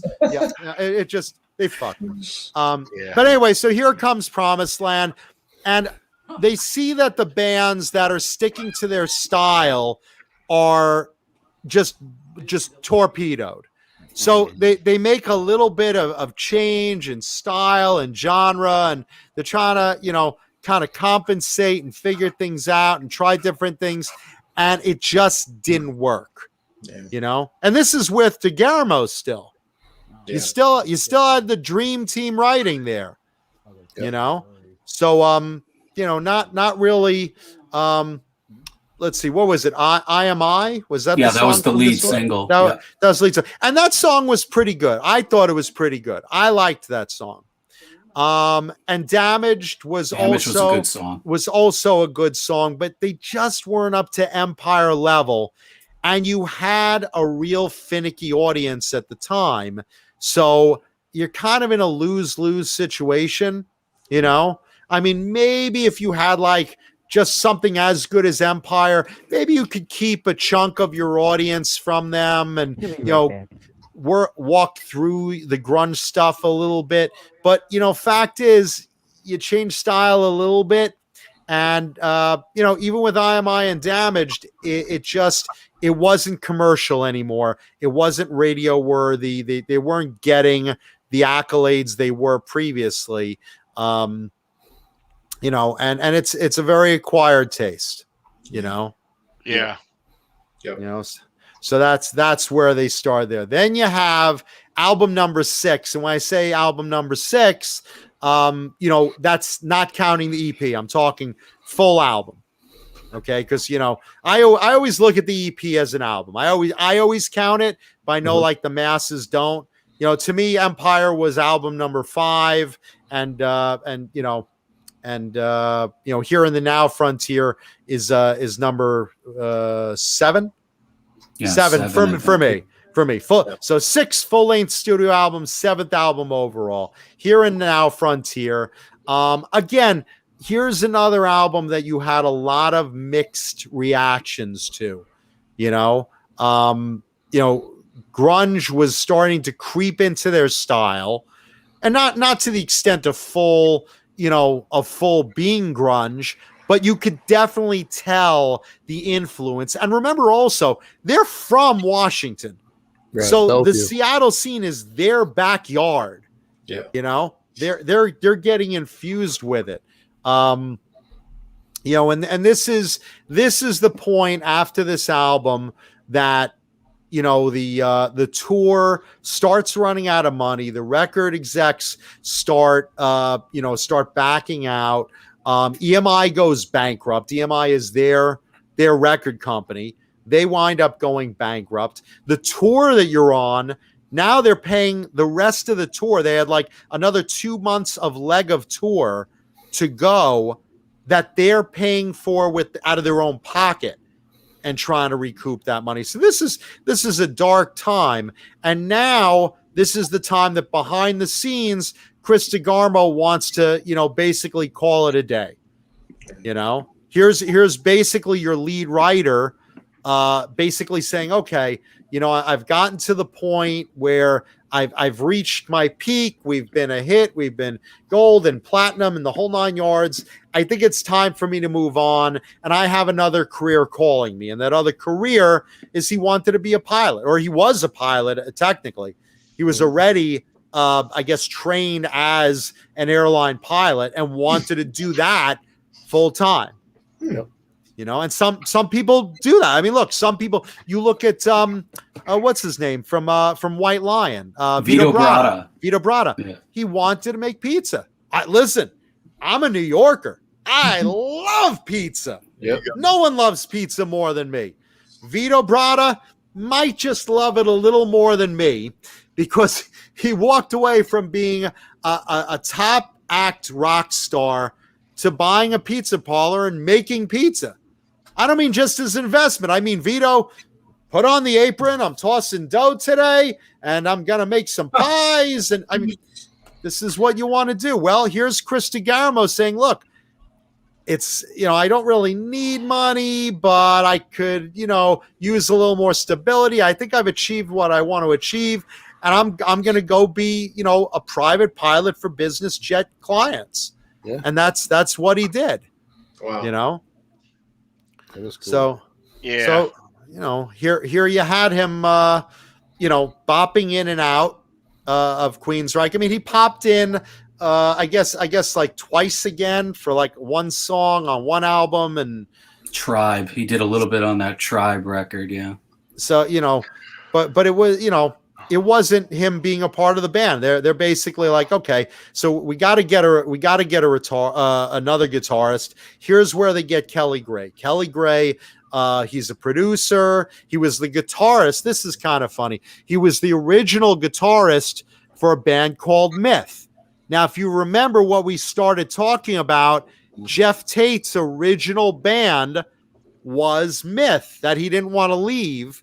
And he did to join Queensrÿche. Well, don't you think? Here's Kelly Gray, the guitarist of Myth, playing the same game one day, jumping into Queensrÿche. Yep. He'd been a producer. He recorded Q2K, which is their next album in 98. And here's someone from Jeff's past that they bring in. Let me ask you this, John. Let's back up a second. Now, what the music world was when grunge came into it. Fucked. Yeah, it was. But in your taste of music, where did Promised Land stack up in comparison to Empire and Mindcrime? I bought it because I'm a completist. I'm that guy that will just, once I like a band, I will continue to support them by buying their physical product. Even today, in a land of downloads, while I still download stuff, so I have it on my phone, I have it on my iPad, I have it, I like to download stuff for convenience, but I also like being old school and physically holding a CD in my hand. I'm a CD guy. I have, hundreds of cassettes, but every cassette I have, if they made it on CD, I replaced it with a CD or I bought it also on CD. They got me twice. And I continue to buy CDs today to this day. Yeah, yep. Right. I bought one this afternoon. I had been meaning to, but before it comes out, I went on and pre-ordered the Mammoth Wolfgang Van Halen. Yeah, I bought a shirt with it also, so they gonna ship it a couple of days before the release date. That's awesome. Incredible talent, Wolfgang. Incredible talent. Definitely. Yeah. Why don't we are at the 90-minute mark. Why don't we change gears? Why don't we give this guitar pick away? Cool. Good idea. Very cool. How about Great it? idea. Great idea. Good idea. All right. And don't go away, because coming up, I'll reveal our second Queensrÿche used guitar. Yes. Excellent. Excellent. Yes. That's a nice pick. That's a great pick. And it's from 2020? Yep. Yes, it is. So this is the Verdict Tour, which is a great album. That's the third album with Todd LaTorre, who we'll get to and talking about. All right. And that's got to be rare, because how many tours did they do in 2020? Probably just the very January, maybe February. Yeah, they couldn't have done too many shows because it all got shut down first week of March. In March. All right. Okay, so kids, you know the routine. There's one question you are first that we see in the chat. You will be our winner. There's an email address down below. Email me your name and address. I'll mail you this Queensrÿche guitar pick out Monday morning. Thank you for being here. Thank everybody for being here. Before we get going with that, let's take care of a matter of business. I'll pay you the $20. Why do you have to keep nagging me? I told you, Tony. Tell me off the air. Why do you even have to go live to bitch about $20 I owe you? Really? You got to collect that? Here. Here's your 20. Here's your goddamn 20. Fine. Look, I sucked a dick for this just so you could get it on the show. There's your $20 right I loaned there. it to you a year ago. Right? It's been a whole year. I know. All right. So now you're paid back. And now no we interest. can stop talking about it. Business and no is over. interest. All right. So. Oh, wait. There's more business? This guy right here. Oh, you meant something else. I'm sorry. Oh my God. Custom cigar box guitars. Yes, He ma'am. does. And he will Here's make one. you one. Nice. That is super nice. Yeah. And his links are down below in the description. Hit him up. And he is also currently making a run of Van Halen inspired striped guitars. Oh, man. Super cool. How badass is that? What do you think, huh? And I'll tell you something. I've heard from a couple people that own these. These are really fun to play. Super cool, man. These are well made and a lot of fun.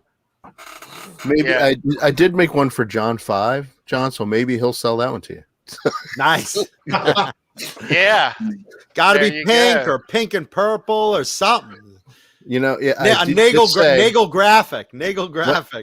If I of do Dan find Lawrence. if I do find a pink box, I'm good. Because they're made out of authentic cigar boxes, right? Oh yeah, absolutely. Oh, there's Sandra's. Yep. Nice. And, at that. All right. Great one. Yep.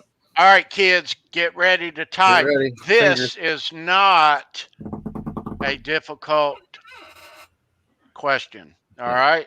What's the name? What's the name of the band Queensrÿche? What's the band's name? No, that's not the question. That's not the question. This is. We have talked about this earlier in the show, so you guys that have been on board for the whole show, this is going to be right up your alley. If they're paying attention, right up there. What? Oh, Allie. Right up their alley. I thought Allie. I thought it was up some girl named Allie. I'm sorry. My bad. All right. So here we go. Get ready to type. It's coming at you quickly. Good luck, everybody. After releasing their debut album, The Warning of September 1984, Queensrÿche toured as the opening act for two different headlines in 84 and 85. Name one of them. Name one of them. We talked about it. Come on. First correct answer in the chat wins that awesome Parker Lundgren guitar pick. Nope. All right. I don't see anything yet. Answer's coming in. I think I see one, TK. Answer's coming in. You don't see it? There it is. That's it. Yep. Chris to the rescue. Chris, man, that's awesome. Nice job, Chris. Nice. This is one. Tony, who is the other? Let's get to the Randy Price. Randy Price. No, get to the answer there, Tony. There's your answer. There it is. Nice. There it is. Excellent. Very nice. All right, Christopher. So Christopher Sawa. Congratulations, man. Yeah. Good job. So Very cool. Mr. Sawa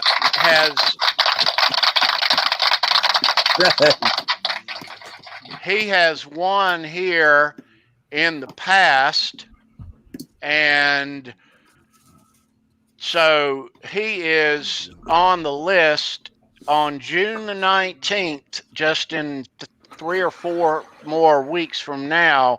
We will be celebrating our 1-year anniversary here at Show Me Your Pick. And what we're going to do that night, we're going to take all the weekly winners of this past year and put the names in a hat and draw one out. And this is what we are going to give to our winner. You will get this box. It's not just a box. It is a 5-watt little practice amp. Nice. That's super cool. So that is cool. Yeah, battery operated. Got a little place for a slide here. You get a slide as well and a little guitar tuner, which I can't figure this out. Here we go. So run by a 9-volt battery, 5 watts. Sounds really good. And travel with it. Excellent. Bring it wherever you go. That's your prize. How cool is that, man? Very cool. Very nice. Brendan, did you make that? Yeah, that's also a cigar box, John. Yep. That is awesome, dude. Yeah. So run by a 9-volt, have it on the couch to tune up with, work on a tune. Don't have to plug again the big stuff. And these are the names of our past year's winners. Tonight's winner is already on that list. Edwin Crane, Music Therapy, Laz, Tim Tricoli, Original Paramutant, Andy Dion, Dan in New Jersey, Charlie S., BCrichGuitars 581, Christopher Sawa, Mike Neese, Seth Bates, Sean Zimmerman, Joseph Cortez, Tyler Thomas, Mountain Man Music, CK, Ian Luckett, Mr. B, Rick Hefner, The Dog Put, The Guitar Hack, Half Bass, Lenny Lou, Han Solo, and Mary. And Mary. Leslie Bevan, Janice Lala, Gabriel Tone Guitars, the Padded Pedal Room Bent Tom, Randy Price, and I have to ask, Mr. Charles Green, have you won early on? Didn't you win? Vixen. Ross. Yes, that is. I knew we were missing a name. Nice. Your name will be included on that. Cool. It was on my brain. We are missing somebody. Yeah. Steve Carmichael. No, it wasn't Steve Carmichael. Excellent. Yeah. That's right. Yeah. Vixen. Thank you, Christopher, and congratulations. Christopher says his girl says that he never listens. She's wrong. Excellent. Wow. You listen tonight. That's right. Well, that is a prize worth playing for. I think that's badass. Excellent, Very cool. Christopher, man. Super cool. Yeah. Dude. Thanks, Chris. Absolutely. Nice. So stay tuned to the shows and coming up on that anniversary. Yeah. June 1 19th. year. June 19th. Yep. Yep. All right. Let's get in. All right. So now we're at the point where Chris DeGarmo basically left the band. And this is where you had let's see, where are we here? This is where you had Kelly Gray in the band at the time. Kelly had already been a producer for bands like Dokken, Candlebox. Queensrÿche recorded Q2K in 98 with him, and that was now on their new label of Atlantic Records. So, Jeff described Q2K as a continuation of Here in the Now Frontier, which, again, if it doesn't work, why are you still doing it? Yep. But at the end of 2002, or in the beginning of 2002, Ray was fired from the band. And again, reasons, some sort of abuse. We're not sure of, is it alcohol? Is it drugs? Whatever his personal demons, it was time to get a replacement. Yeah. So now you go into 2002, you're going back in the studio. Let's try it again. This will be our 8th full-length album. Going into Tribe, and now you have DeGarmo, who wrote, played on 4 songs, wrote on 4 songs, and played on 4 songs, but just for the album. Nothing official, not rejoining the band, not touring. So you have to have a touring guitarist. Now they reach out, replace him with Mike Stone. Mike Stone worked on Jeff Tate's solo album now that... at a time that Jeff had done a solo album. So you had guitarist Mike Stone. Mike accompanied the band on the tour and was basically second guitarist to Wilton's lead. So now Wilton, if you're keeping track here, Wilton had taken over DeGarmo's spot as the lead, right? Mm-hmm. And you have Mike Stone now doing the rhythm. We all on board? Yep. Yeah. Okay. So they wind up doing that. Let's see. Fates, they're touring for that album. Fates Warning was the special guest for that tour, which is really cool. Because again, when you're talking the big 3 of progressive, Fates Warning is one of your other ones. Mm-hmm. So match made in heaven. Let's see. What else we got?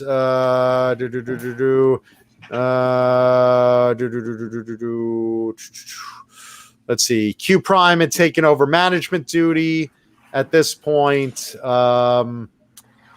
Let's see. Jeff Tate's wife, Susan, now promoted to band manager. And here is where the fuse is kind of lit. This is where things go Spinal Tap. Here's a rule. This is where it goes off the rails. Here's a rule of thumb, boys and girls. Don't let the band's wife be the manager. Yeah, don't work with family. I have one word for you: Beatles. Yeah. Yoko Ono, John Lennon. When you let that mix happen, bad things start to happen. Bad things start to happen. And, to some extent, you had Peter Criss and his wife at the time. And, just things don't work well. So, Rikki, Jeff Tate's... make what's me that? more money. See, Rikki already has Sandra ruining his career. You see? There it is right now. There it is. Yeah, so don't let your wife be the manager of the band, because obviously that's never going to work out, as Jeff Tate will soon find out. Sharon! Sharon! Ozzy! Enter July 2004.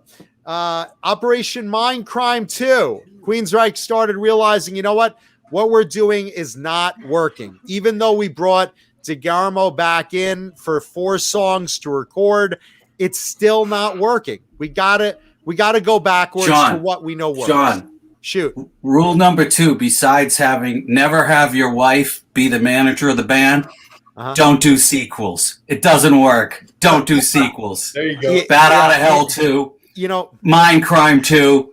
Any movie 2. You feel me? Terminator 2, and Star It's Trek rare. 2. It's And Star rare. Trek. It's Halloween. very rare. It's Halloween. Rock and roll doesn't work. Rock and roll, it definitely doesn't work. And you know, it's like if Kiss did The Elder 2, I would be like, well, maybe it'll be better because it couldn't. Couldn't get any worse. But you're trying to sequel probably the greatest thing you've ever done. You know, arguably. I mean, you could say Empire, but you know what? The bottom line is don't go back to the well. Leave Perfect enough alone. Lightning in a bottle happens once. You can't recreate magic. And bringing Dio in as a guest still isn't going to make people care. No. And for those that are questioning that, Ronnie James Dio was brought in as the voice of Dr. X for that album.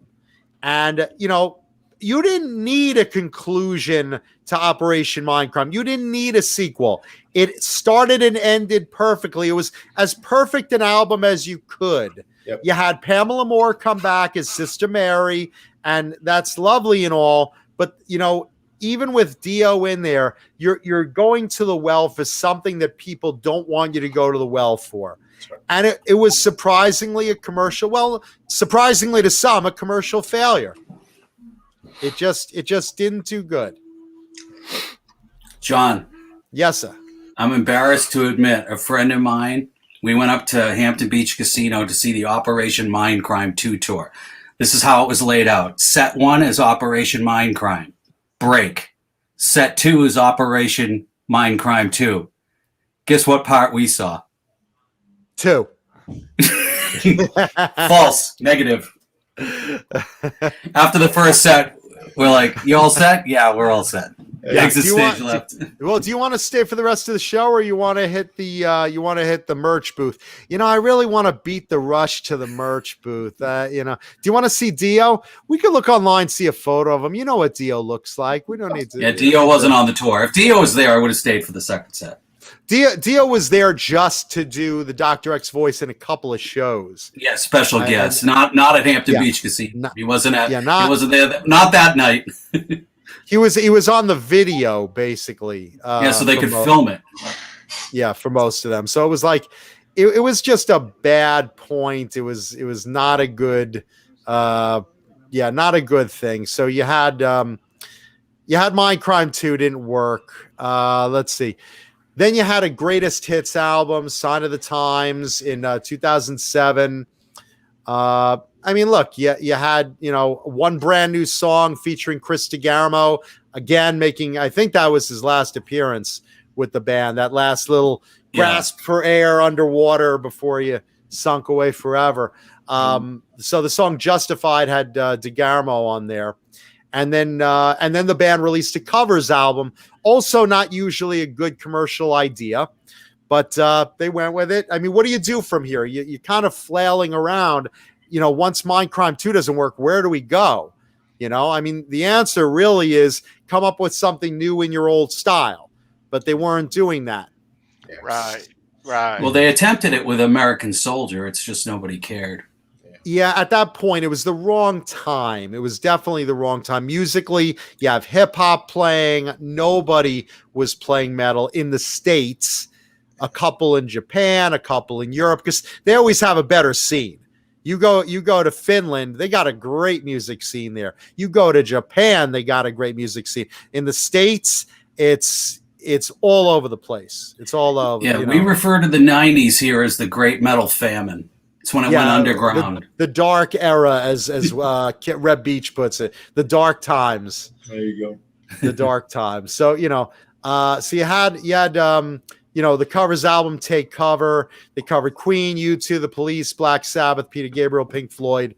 You know, nice try, but again, not really a great thing.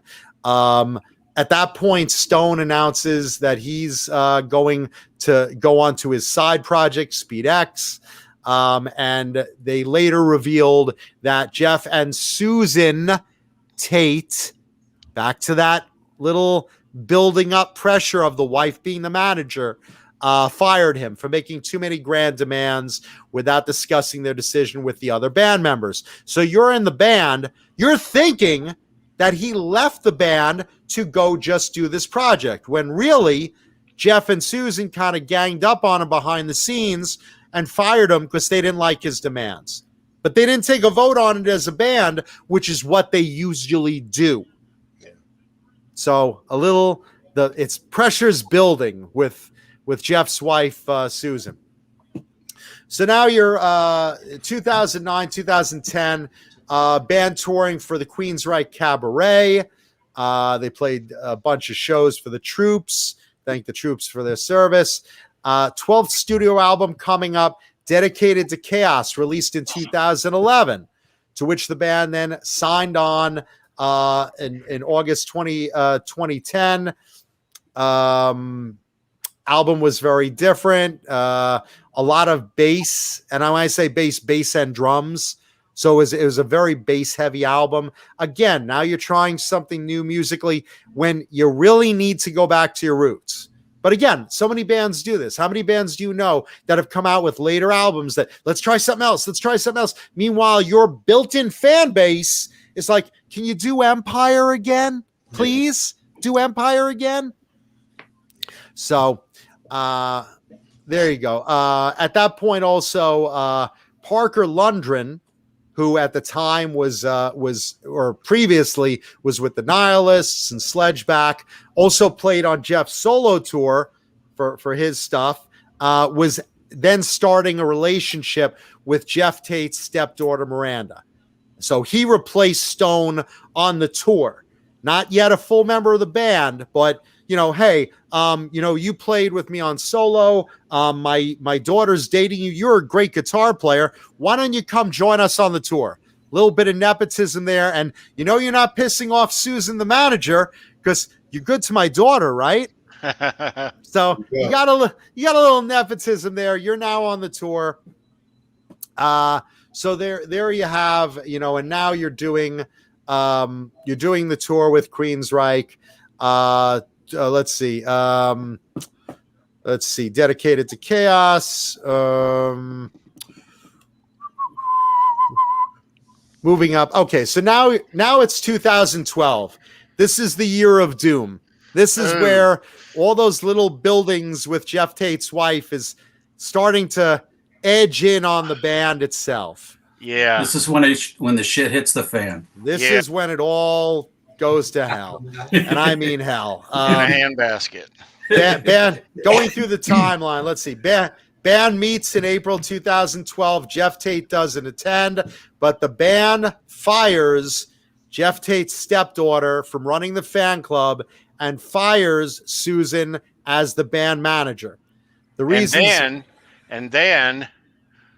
the reasons they give were basically, according to Wilton, the last 3 years basically come to a point we didn't have a voice in the band anymore. So basically, Susan was making those calls that used to be the band voting on, like I pointed out with getting rid of their previous guitarist. And, now the band was starting to recognize it. So with a time that Jeff conveniently isn't in the band meeting, they're like, you know what, guys, this is now probably a pretty good time to discuss our manager, Susan, Jeff's wife, because we can kind of say what we want to say to each other. Let's see. What do we all think of Susan? And the answer was, let's fire Susan. Let's fire Jeff's daughter and wife. And that didn't work out. Meeting happens on June 5th. Jeff Tate was on a conference call, hangs up on the conference call, and now the bands are saying, let me jump back a second. Jeff, pissed as hell about them firing the family, about firing his wife and kids, now gets into a point of retaliation. He throws over the drum kit at a show, throws several punches, and spits on Rockenfield and Wilton. So this is in the afternoon at the sound check. In 2012, yeah.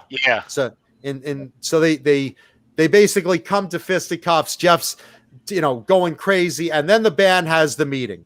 The band has the meeting with Jeff. Jeff, let's see. Let's just shut that off. There we go. The band has the new phone. The band has the meeting. Jeff hangs up the phone. The band then says, you know what? Jeff's been physical. Jeff's been ridiculous. Jeff's been unreasonable. Jeff had his family. We fired him for business reasons. Jeff couldn't handle it. Got physical with us. He's unworkable. We can't work with him anymore. Who says I? And basically, without Jeff at the meeting or on the phone, the band votes to fire Jeff Tate. So now you have the band looking for Queensrÿche with a new singer. Tate going to work on a solo album, Kings and Thieves, and his own tour. And now the band basically saying, okay, what do we do name-wise now? So they basically start calling the side project Rising West, which was basically Wilton, Eddie, Scott, and Todd, basically who's left in the band, and renamed it Rising West. And now you're at a point where you basically, are saying, well, what do we do with the names? We got to figure that out. But more importantly, we need a frontman. We're Queensrÿche without Jeff. Our band's brand is based on really our frontman. Let's face facts. We're based on our frontman. We're a good band. We're good guitar players. That's nice. But and here's the point where, Parker basically is still dating Jeff's daughter, and still tied with both of them. So he's kind of caught in the middle there. But they're in search of a frontman. Mike Wilton comes up with, hey, what about Todd La Torre? Todd La Torre, for those that don't know, for years was the frontman of Crimson Glory. Right. And in Crimson Glory, he was always compared to Jeff Tate. There it is. And what a great album that is, right? But one Rikki. thing, John. Todd La Torre didn't join Crimson Glory till way later. So till later in the 80s. Midnight's on the first two, or right? in the 90s. Midnight's first in the 80s. But didn't La Torre join like around the late 80s? He joined, I think. I want to say like 87, 88. I think in the 90s. That late? Yeah, because they came out with another album with a singer. The album is Astronomica. That was a singer named Wade. And then there's a prog fest down in Georgia, I think. And they all did, this is after Midnight passed away.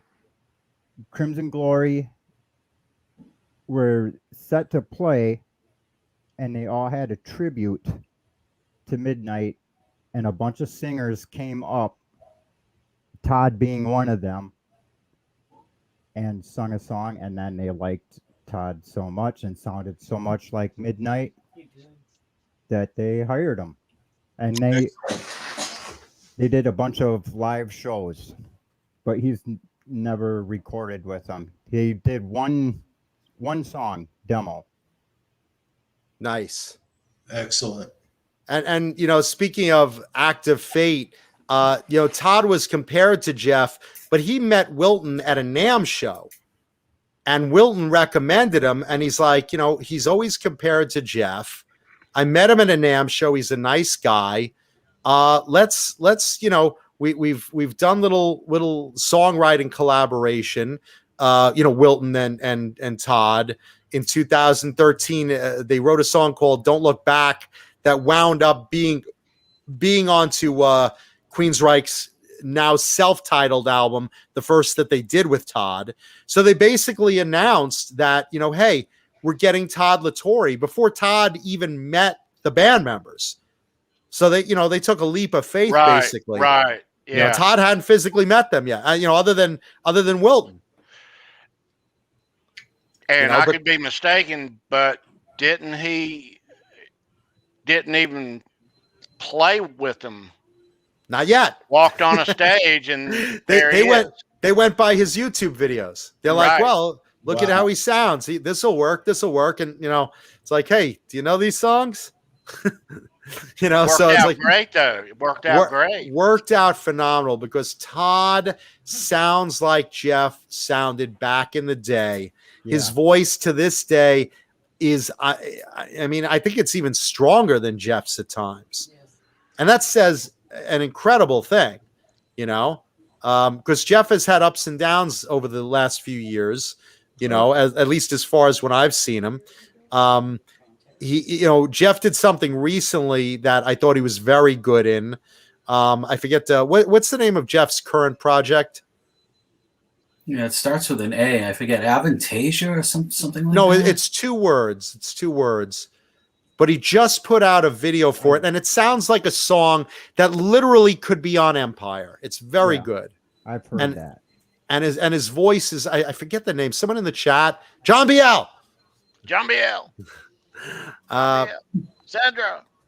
But look at the end of the Sweet day, Oblivion or something. Is that what it is? So I think something like that. Yeah. Is it Sweet Oblivion? I think so. Okay, so is that what it is? Because he has a couple different projects going. Right, and I think that's. I think someone just said Sweet Oblivion in the chat, so that's one of them. He's in a couple different things right now. He is. The Sweet Oblivion though is what I'm referring to. Thank you in the chat because the newest song from them. I watched the video. Oblivion, Another Change. Yeah. Is that it? Another Change? That's what Sandra said. I think Another Change is the song. Thank you, Sandra. Because Another Change is an amazingly good song. Listen to it. Tell me you couldn't see that song on Empire. I could absolutely. I think it was Another Change, I believe, is the one I'm referring to. I mean, I know he's done a couple of songs, but I believe it's Another Change that's the one I'm referring to. It sounds like it could easily be on Empire. And look, to sum it up, basically, it came down to a point. Todd's in the band. Jeff's doing his own project. They're both at this time allowed to use the name Queensrÿche. They're allowed to use, Jeff Tate's Queensrÿche and just Queensrÿche. And they're in court now to figure out who gets the rights to the name and what they settled with. And like we talked about earlier, they did reach a settlement. Wilton and Jackson and Rockenfield got to keep the name Queensrÿche. Jeff got to keep the rights to perform the entirety of Operation Mindcrime and then called his band Operation Mindcrime. So there was a settlement. And here we sit today with Todd working on 3 albums. The latest one, The Verdict, which is very good. And they're cranking along as Queensrÿche with Parker now divorced from Jeff's daughter. They got married and lasted 6 months. Wow. And divorced from his daughter. And so now there's no now he's having Thanksgiving at Wilton's house, I guess. Now you basically have the lineup of Jeff Tate over here and Queensrÿche over here with Todd LaTorre, Parker Lundgren, 3 albums later. And I personally feel out of those 3 albums, I think each one has been progressively better than the other.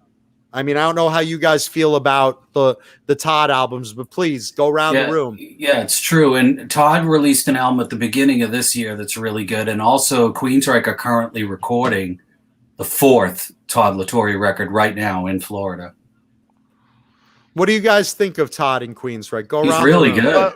What I've heard of it, I thought I was listening to old Queensrÿche. Me too. That's what I thought. I mean, he sounds remarkably like Jeff. Yeah. Right? Well, I knew he wasn't Jeff because people don't get their voice back that good.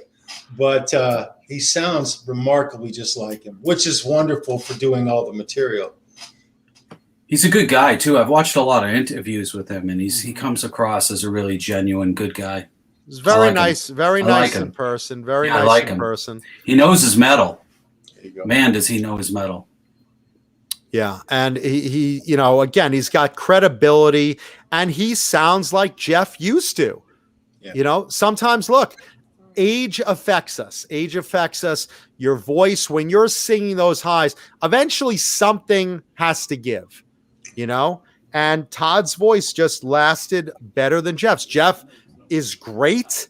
Jeff will always be Jeff Tate. Jeff could still hit incredibly high notes, but he has his off days and he has his off recordings. And Todd has been very, very powerful vocally. And I think they couldn't have lucked into a better opportunity than to get Todd as a replacement for Jeff. There's not a lot of people can do that range. But Todd can. Todd's a few years younger too. Sure. Yeah. And that maybe Jeff's got to be pushing almost 60 by now, right? I would imagine. Probably. He's got to be up there. So what's Todd, Rikki, in his 40s? No, 50s. Early 50s, probably, right? 50s. Early 50s, yeah. Late 40s, early 50s. It's about my age. Yeah. I mean, look, you can take care of your voice and last longer. And then some guy. And Todd smokes. Yeah. Jeff's 62. Okay, look up Todd. Yeah. Todd's like 52, maybe. Probably about 10 years under Jeff. Yeah. My guess is. Yeah, Dean Lowry brings it up. Rob Halford still hitting those notes. Yeah, Rob took care of his Dickinson. voice. I saw Dickinson in 19 before this whole pandemic, and I couldn't believe how good he was, and post throat cancer, and the energy he put out. I couldn't believe how much energy he had. Dickinson. You know why? Because Theo Dickinson and Halford. Energy drink. Yep, exactly. Probably from Bang Energy drink. That's what it is. And make sure you smoke cigarettes. How old is Todd? Good for the voice. What? Todd's 47. 47. Yeah. Wow, I didn't even think. Oh, he's young. Wow. Yeah, I didn't think so either. I thought he'd be like 52. Got a lot of good years ahead of him. You know what his favorite Queensrÿche record is, John? Fire away. The Warning. He worships that album. He loves that album. He wants them to do it start to finish. And now he's singing it. He loves that record. He said that record he grew up on. Take Hold of the Flame is an incredible song. Yeah. I mean, look, all old Queensrÿche is good to different levels, but I think Todd brought back an energy into the band that they hadn't had in a while. And look, maybe you could attribute it to all the drama that's been going on with the band. I mean, you lost to Garmo. You had, a big brouhaha with, multiple guitarists, and finally getting Parker being between the whole, Jeff Tate and the band caught in there because he's married in there now. Jeff's wife, Jeff leaving. There's a lot of drama over those years. Yeah, and they lost their two head songwriters. If you look at most of that classic stuff, it's Tate and DeGarmo. Jeff and DeGarmo. Right. It's like taking your two head writers out of the band. What do you do then? And nothing against Michael Wilton. He's an amazing player and a great writer. But when you're looking at what got you to where you are, that's what it was. That's what it was. And at the fact that right now you're at a fresh start, you have the name, you're totally broken ties with your past, you have a fresh vocalist with an energy and a voice that you haven't had in a few years. Now's a good time to inspire some good writing. And I personally think that The Verdict is another step up from where they were. And I hope they keep going that upward trajectory. Yeah, they keep getting better with their new material. And the other thing that the fans appreciate is that they're embracing their old material. With Tate, they were limited by a lot of the old stuff they couldn't do. Right out of the box, LaTorre was like, and the band, we're doing the old stuff. Oh, yeah. You know what I mean? They still do Queen of the Reich, Lady Wore Black. They do all that stuff. And I saw an interview not too long ago with Todd, and when he first joined Queensrÿche, they asked him what song you want to start out with. This is like in rehearsal. And he's like, well, let's do Queen of the Reich. And they're looking at him like, are you sure? That's a pretty tough song. It's like, yeah, but I was singing much higher stuff than that in Crimson Glory. Wow. That. If anything inspires you to write good songs as the guitarist, that's it. Write for that guy. He's got the right attitude. He loves being in the band. They got the right guy. They did. They absolutely did. Yeah. Right and when I heard, because I knew who Todd was, I have those Crimson Glory albums. They were great, and I immediately said, "Wow, this guy is Jeff Tate on acid." And sure enough, sure enough, fate steps in and gives him that slot, and great, really, really great. So, yeah, and Christopher Sawa says it best. Sandra Pokorney makes every show better weekly. I wholeheartedly agree. Absolutely. I wholeheartedly agree. Thank you, Sandra. Yeah. Working hard behind the scenes, filling us with facts and knowledge, and gracing the screen with much prettier faces than we have in this room right now. That's for damn sure. Yes. And next week we will be having a new member in the chat. Nightbot will be joining us. Oh, nice. Right, Sandra? Nice. We have Nightbot. We have Blue Rhino on set. I mean, this is big time. This is. I hope I'm going to put in for my pay increase this week. I'll make sure you get that. I want my $20 back. Better be. Yeah. So let's get to, without objection at least, let's get to the second guitar I brought on for Queensrÿche Show and Tell. And let's take a look at this. This is another one I bought directly from Michael Wilton at the same time I bought the guitar from Rage for Order and Mindcrime. I said basically, what else do you have that is instantly recognizable yours that you've used a lot? And he basically said, you know what? This guitar I've used on a lot of tours in the 90s and 2000s. I'm sure you'd recognize it. There's a few variations of it, of course, but you can match this one specifically to, you know, this tour and this tour and this tour. And he even said, just because there's so others made with this similar graphic, I'm going to give you a certificate of authenticity, which is not something that usually comes with a celebrity guitar, but he made it for me, which I thought was very funny. So, ladies and gentlemen, our second Michael Wilton owned and used guitar. Oh, yeah. See, that's that one there. Oh, man. Awesome. Okay, so let me review this, because he basically had initially one of these during the Mindcrime period, or during the Empire period, rather, with skulls, but a pointed headstock. Yeah. Pointed ESP headstock. That one went to the Hard Rock Cafe. And I know that specifically because he told me that. He said then they made him two like this with the altered Strat head headstock. And the two they made one with two humbuckers, and they made another one with a humbucker, single. So he used both of them on tours. And that's how to tell the difference, basically, is the pickup configuration. If you look in magazine photos and blah, blah, blah, blah. And basically, he said, the first one was skulls with the pointed headstock. The second and third one was the Strat headstock and the two different pickup configurations. He basically gave me a choice which one I wanted. I chose the two humbucker configuration because that's just what I enjoy playing. Mm-hmm. He used both of them at the same amount.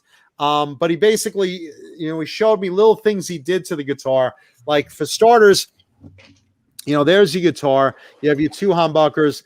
There's that classic Wilton skull inlay. One thing he did, if you look at the knobs, there's three little knobs there.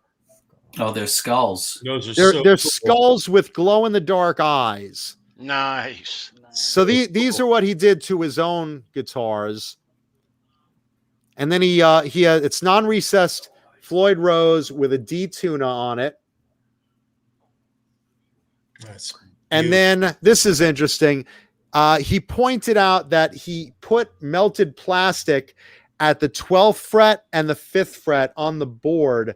If you look right here where my fingers are, you can see. Can you get that on camera? Can you see, like, right there on the two orange plastic dots there, and again on the 5th fret, so that he didn't lose his spot on a dark stage. That's so cool. So that's wild. And then let's see. This is ESP Custom Shop. So these are built to his specs. These aren't off the shelf, I know they make a signature model with the skull graphic, but this isn't one of them. This is basically, it's a vintage plus, it's a custom shop model to his specs. He basically likes bird's eye maple on his necks, and you can see there's like some very sick bird's eye on there.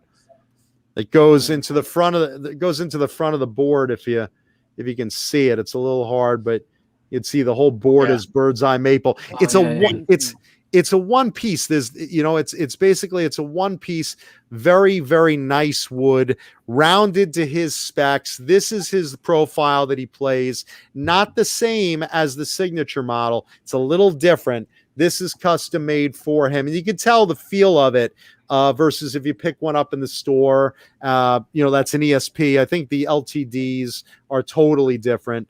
But basically from what he told me, these are, made specifically to his specs from the custom shop. There's your tuners on the back and the headstock.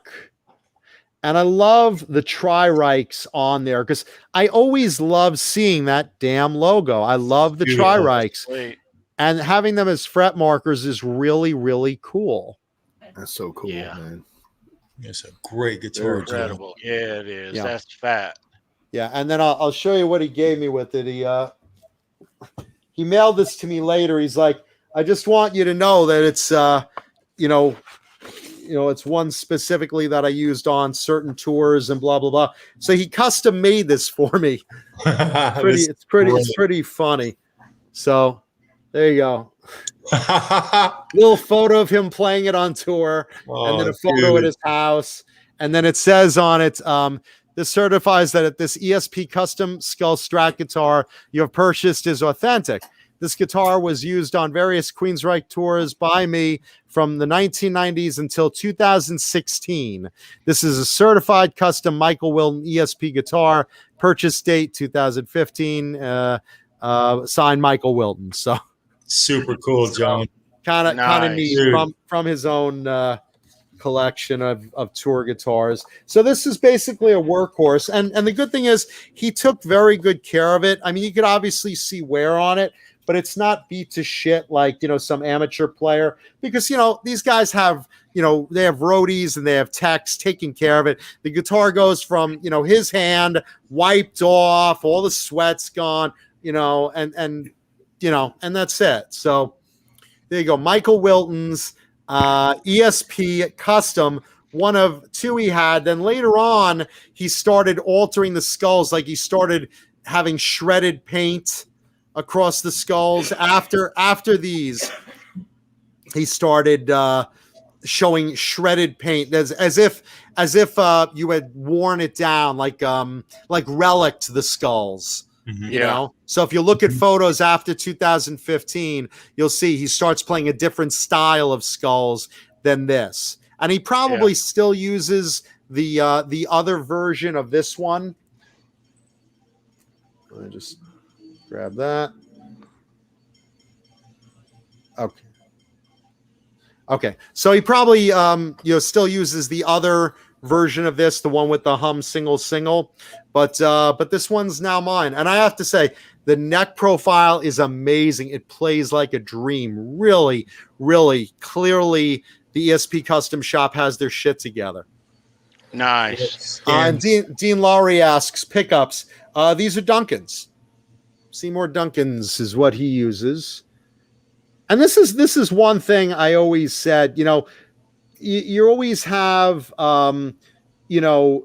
the tone of a guitarist comes from their fingers, but it still helps a little bit having the actual guitar, and pickups and whatever that they use to make that tone. It helps a little bit. I'll never play like him, but I'm really happy. And Randy asks, how many guitars do I have? Over 300. Hey, John, hold that one and the other one up. Let's get a nice thumbnail. Sure. And who brought it up? Dean Lowry says, I see a skull guitar. I also think of CeCe DeVille and George Lynch.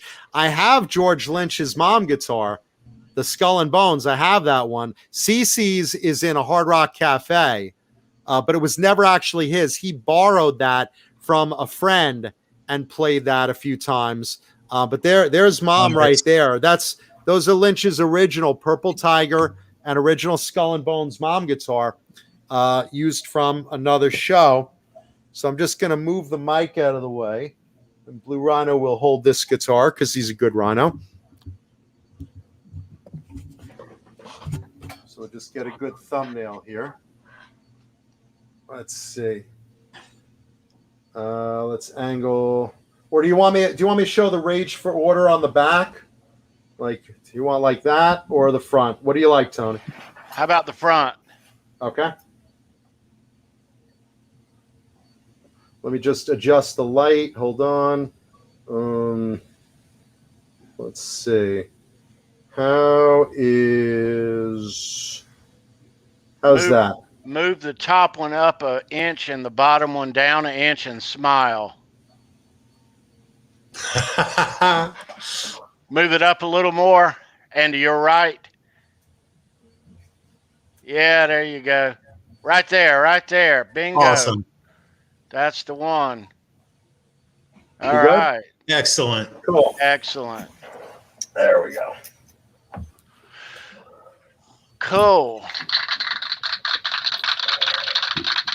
And there we go, ladies and gentlemen. A nice little retrospective on the band Queensrÿche for you, including a couple of Michael Wilton's personal guitars used to record and tour through their career.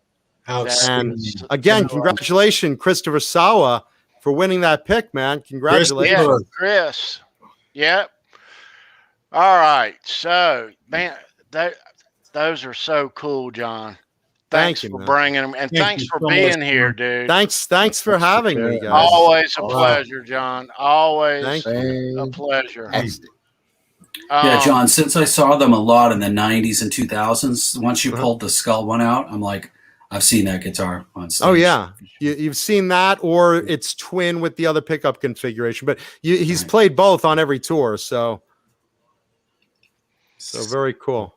All right. So let's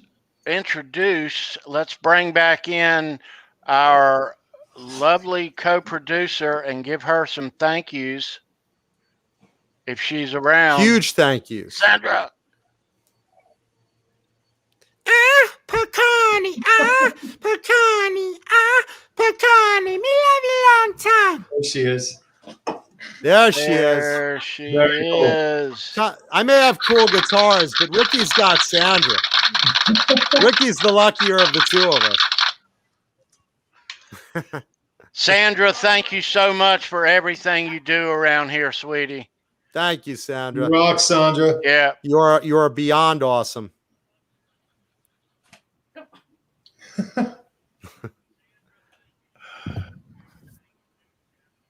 You can hear us now. Yes, I can. Thank There you you for go. everything Rock, you do, Sandra. babe. Yeah. Thanks for having me a part of it. Yeah. You are the star of the show. Let's call a spade a spade. You are the star of the show here. The picks are the memorabilia are the stars of the show. Yeah. But they Tony, keep saying Tony, so. Tony, did you show a pics from Mindcrime? I didn't know if you. I don't know if you had a from Mindcrime. I saw various others through the show.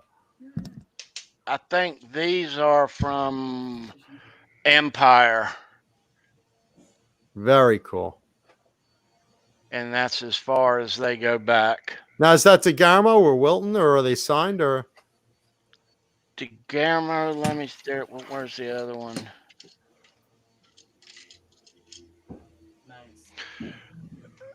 There's Wilton. Nice. Very cool. You had a really cool white one by Eddie Jackson, too, that I saw Yeah, earlier that you were yeah. showing. That white one was cool. Yeah. Very nice. It's a great pick. And again, there's that Tri-Reich, baby. Yeah. Yeah. Yeah. All right. Very cool. Very nice. So, everybody, we appreciate you being here. Let's go ahead and say that next week here on the program, we are gonna be spotlighting one of my favorites in the classic rock world. It better not be David Crosby.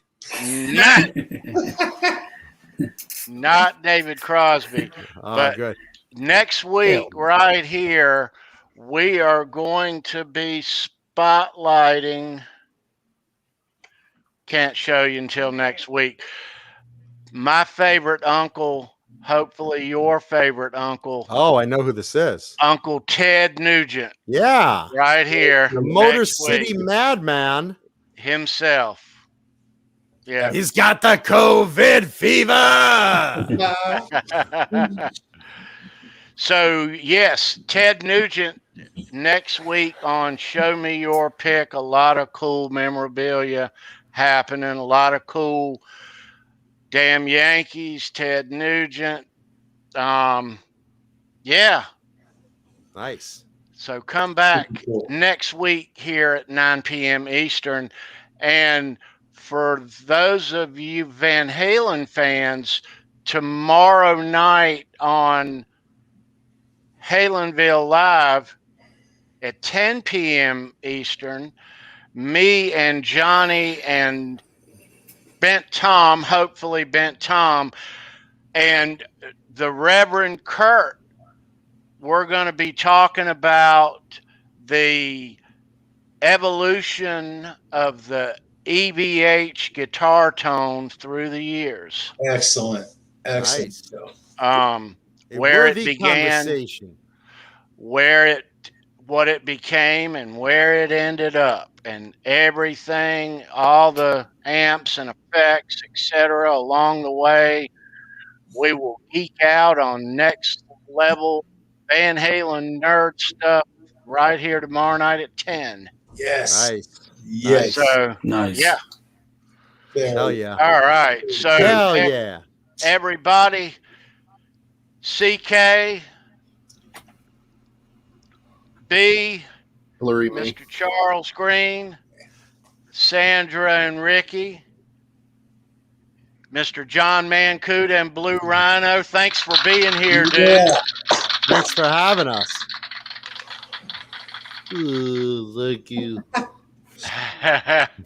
And everybody have a great weekend. We will see you guys hopefully here next Saturday night. Be good. We love you. Take Peace care, out. See ya. Rock on. Be good. Love you.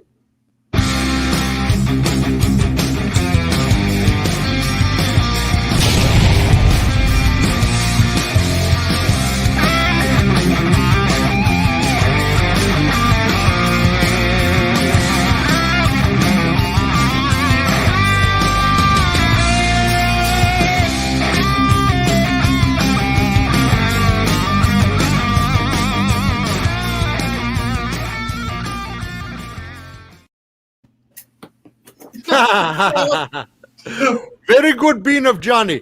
Oh, jeez. Bong energy drink.